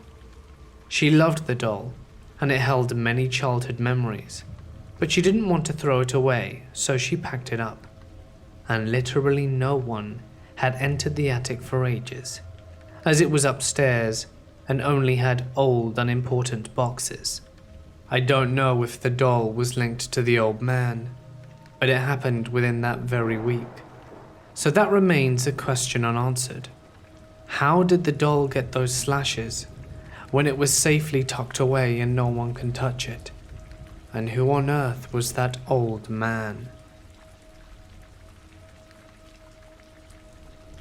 From when I was young, I had nightmares. Nightmares about giants. These giants could see through the windows, they were so tall and thin. If there was a gap around the shades, they could still see in. If I hid under my mother's bed, the dust ruffle didn't go all the way to the floor, so they would still see me. In these nightmares, I would hide in the closet, try to open the door as well as I could, and hide under a pile of clothes. One morning, I woke up in that closet. Throughout my youth, I'd have nightmares of a similar sort. I could not sleep near a window, especially if it was an open window, even in summer. One time, it was tall, skinny monkeys on the roof trying to get in, or it would be triangular objects in the sky flying at very high speeds. All the time, I knew nothing of aliens, and I joined a group that dealt with all manner of oddness, including UFOs. I mentioned these nightmares, and they were convinced that I was an abductee. It began making sense, as these nightmares would often occur about the time I was ovulating, including one nightmare when I woke up on a table in a room, with something like a huge metal bowl inverted in me. I swore I could hear my mother's voice telling me I was okay, and that they weren't going to hurt me. They needed to just do these tests. Then, I saw them. I watched them stick a very long and thin needle-like tool into my abdomen on the left, as they extracted an ova, which they showed me. I saw it as if it were magnified, roundish cream-coloured, with an area that was a little more brownish. They explained to me this one was damaged, and they'd need another. I remember thinking, cool. Then realising what I said and what was going on, I pretty much passed out and not woke up again until the morning. As I said, this was a regular occurrence, until one year during ovulation, I happened to be on a military base. Apparently they weren't going to arouse the ire of the US military. After that, the abductions ceased. I was getting older anyway, and my viability was probably not up to snuff. Fast forward many years, I was house-sitting way out in a rural area. There are neighbours, but they're a bit spread out. But they're 15 miles from the nearest town in a heavily wooded area. I'd gone to bed around 1:32, and had turned off all the lights and gotten to bed facing the window, and closed my eyes. Soon, I could tell there was light shining in through the window. Odd, but not completely unheard of, that someone would be driving down that road a little late. I then realised I didn't hear gravel, and the light didn't seem to move. Was someone sitting outside my house with their headlights on? I got out of bed and peeked through some blinds, and saw what made me do a backflip and go over to the bed to get my glasses. I slammed them on my face, bounced back to the window, and what I saw made my blood run cold. Across the street is nothing but a line of trees. Behind those trees were huge white lights, the size of the full moon, drifting very slowly downwards at an angle. When the white lights were behind the trees, I could see red lights around them, Back behind those trees is nothing but a very large swamp. There was no noise, and I stood there staring blankly until I could no longer see the lights. Needless to say, there was no sleep to be had on my part, and I kept looking out the windows, expecting to see little green men out in the front yard. It was a little easier to handle when I could put my experiences down to just nightmares, but I was too well aware and fully awake for this one. When I was younger, my family went on holiday to Turkey for a week. At the end of the week, we were asked to move rooms, due to our other room technically now being rented out by someone else. No problem with that at all. We moved to an unused room at the back of the hotel for the night, and we didn't unpack. We were leaving in the morning, so there'd be no point. After a few hours, I wake up needing the toilet, but I have this horrible feeling in my gut. The kind that feels like your stomach's been flipped and dropped a few times. My bladder is close to bursting though, so I push through it and stand to go to the bathroom. That's when I see him. A boy, small and dirty, wearing old-fashioned clothes which looked ragged and torn, is standing in the middle of the corridor just staring at me. I've never felt so frightened as I did then, when the world feels wrong. He didn't move or talk. He just stood and stared at me from underneath a flat cap. I'm pretty much shaking in fear and completely disregard my bladder to slowly sit back down and pull the blanket over myself. I peek. He's moved closer. I didn't fall asleep until a good while later, when my mum got up to go to the toilet. I asked her if she saw anything, and when she confusedly said no, I explained to her what had happened. I don't remember much apart from the boy in the night, but whenever it comes up, she always says that she never saw me so scared, and that she believes it happened because of my reaction. Not so spooky, but definitely frightening to a 12-year-old. Side note, the apartment we went to for the night overlooked a single house-walled complex, which had armed security guards and patrols every few hours. Black cars would pull up with old men in business suits. We waved to the guards and they waved back. It was friendly enough, but certainly dodgy. Last night I went to Walmart, and as I walked in, these two guys gave me a strange vibe. It was around 9 p.m. and the store was busy, so I shrugged it off. I was looking at candy, and one of the two men walked into the aisle, looked at me, and left. Okay, weird. I tried to shrug it off again, but about 3 minutes later I was still in the same aisle, and I felt someone behind me. It was dude number 2. I got jump scared. I turn around and say, "What's up?" He replies with a feeble, I thought you worked here." "Well, I don't. Why are you standing so close? Get away from me." "Oh, my bad." I had gym clothes on, but my shirt was a greenish blue, so I thought maybe it was an honest mistake. I continue shopping. I get out of the original aisle I was in, and he's against the wall display of tampons, just kind of standing. We make eye contact, and he starts looking at the products. Okay, whatever. Maybe he's buying for a friend. I was still spooked, so I did a sharp turn into the next aisle and started walking a little faster. For whatever reason, I stopped at the end, and he slowly approached from the opposite end. "Dude, you're creepy," I say to him. "What if I just thought you were cute? You don't have to be worried." He's still smug and smiling. "That's no way to approach anyone. You scared the hell out of me." "That's sometimes a good thing." I'm gonna mess you up if you get close to me again."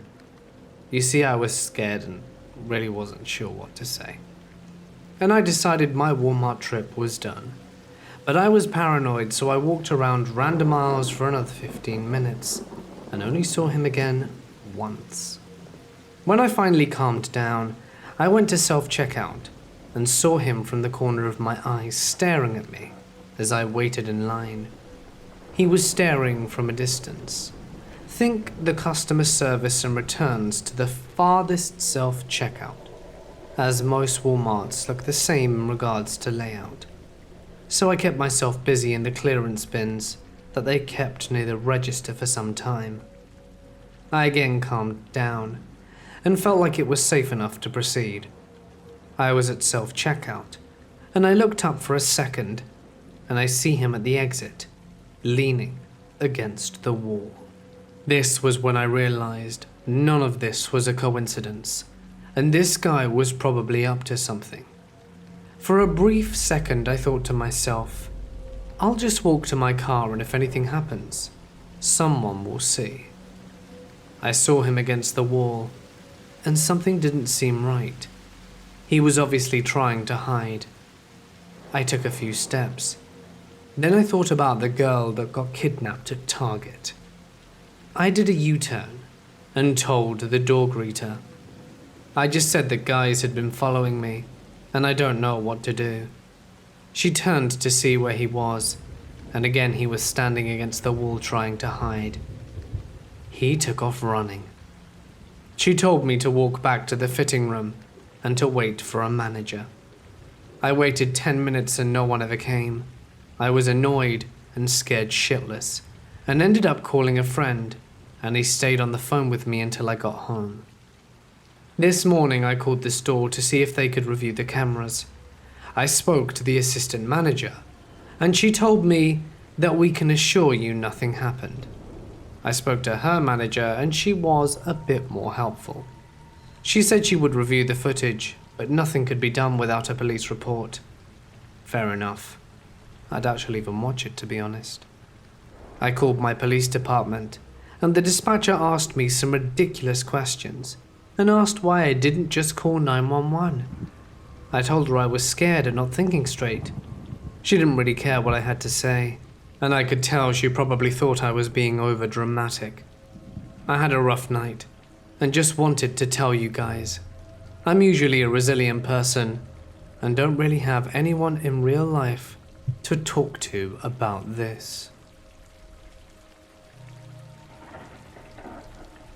When I was a lot younger, around my early teens, I had a pen pal who I would exchange emails with. Her name was Natsume, and she lived in Japan. I found out she would be visiting America around summer vacation as part of a club activity, or something along those lines. My mother worked for a travel company at the time, and was able to get a little miniature trip pulled together for us to go to Boston, where Natsume would be staying. I was excited about meeting my pen pal in person. It's something I looked forward to greatly. I spent the better part of 2 months wondering what she would be like in person, if she spoke good enough English for us to understand each other. Well, it turned out to be all for nothing. After several days in Boston, we were unable to get together, except for a very brief moment the night before I was going home. She'd been on tours and all of that sort of stuff with her club, so we didn't get a chance to meet up, due to all these structured activities. My mother, as you can imagine, was not pleased. That trip was not terribly expensive, but it wasn't like we were traveling for free. We went to where Natsume was staying and had the TripAdvisor bring her down. And my mum went off on her. I can definitely understand her reasoning. Meeting her was the entire point of this trip. So, long story short, that was the end of my pen pal correspondence with Miss Natsume. Now, here's where things get kind of strange. On the same night, I went for a little stroll outside the hotel. There was a Wendy's I could see was open from the hotel room. My mum was asleep, and I had $5 burning a hole in my pocket. Plus, my little delinquent ass wanted to smoke outside where it was nice and cool. As I stepped out through one of the fire doors of the hotel, I lit up a cigarette, and a guy in his late 20s approached me. He asked what I was doing.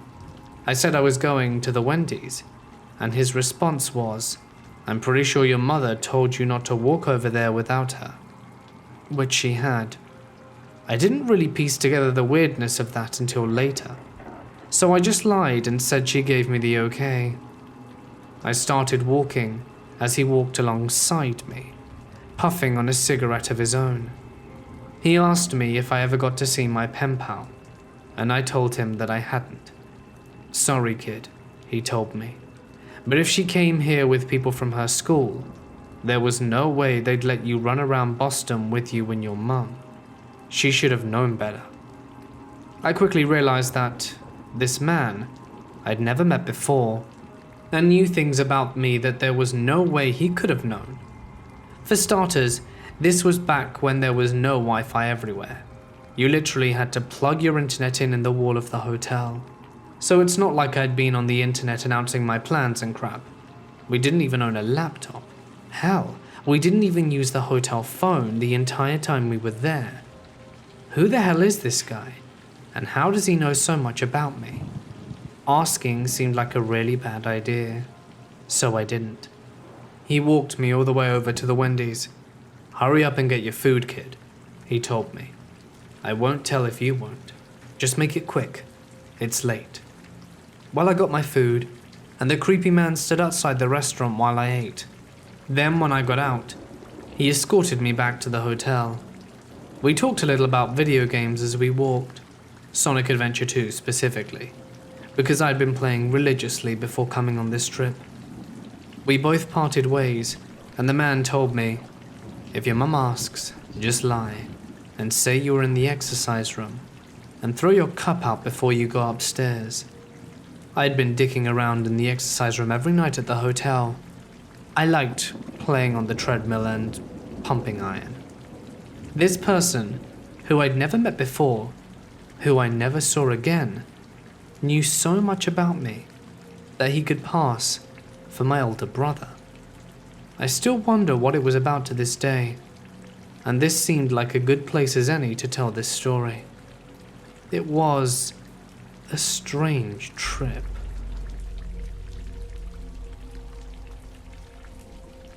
I grew up in a small town in Texas. By small, I mean it takes less than 5 minutes to drive through. It is most certainly a place where everyone knows everyone else, because they all grew up together. I was very close with my grandfather. He would come by my parents' house and pick me up, and take me on trips to various different properties he had cows and such at. I would get to help feed them. There was one particular field he rented that was behind this old and abandoned rock house. While he was finishing up, I would swing on the outside of this gate facing towards the house. There was a screened-in porch within my vision, and apparently I saw a man through it staring at us. I can still remember that I instantly did not like him, and I had no idea why, but I wanted him to leave. I said, "Paw, who's that man?" and pointed towards the porch, but of course he was gone. He, oddly enough, was not skeptical at all, and just asked me to describe him. As I got older, my parents and I were sitting around talking, and the subject came up. My dad said that my grandpa told him I saw Harold, something or other, who my grandpa knew and had also lived in that house. He had killed himself on that porch a couple of years before that. I was staying at a friend's house in Hollywood in the guest room and was trying to sleep. I think I passed out for an hour or so, but I ended up waking up and being unable to fall back asleep. I do not believe this was sleep paralysis or a dream, because I was fully conscious and awake when it happened. I was also able to move and speak and see the room decently, even though it was dark. I've had sleep paralysis a few times before. It's very rare for me, and I didn't feel paralyzed or panicked. I was listening to music with my earbuds in, and my eyes closed, when I felt the presence of something in my room, and a tap on my arm.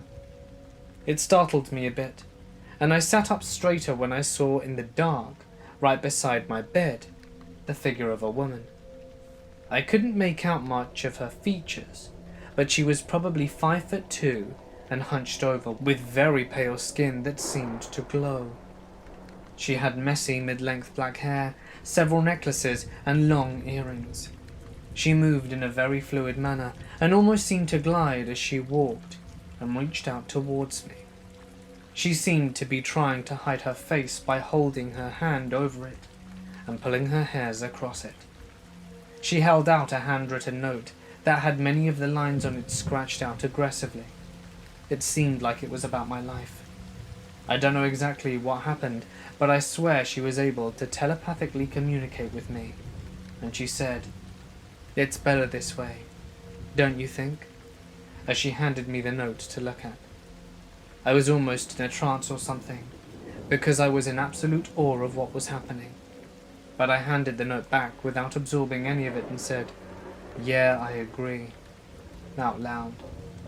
She took it back and quickly turned away, and just like that was gone, and my door was left open. It took me a good minute to try and process what happened, and I quickly ran over to my friend and his girlfriend's room, and asked them if she had come into my room, but she said otherwise. She told me she was having trouble sleeping too, and had seen some odd flashes of light outside her window a few times that night. I went outside to smoke a cigarette, and felt an incredible sense of peace and calmness overcome me, and I didn't feel worried about the encounter, because throughout it all, I didn't feel like I was in danger. She seemed like she was trying to protect me, or watch over me, and I was okay with that. This is the story of my mum's stalker.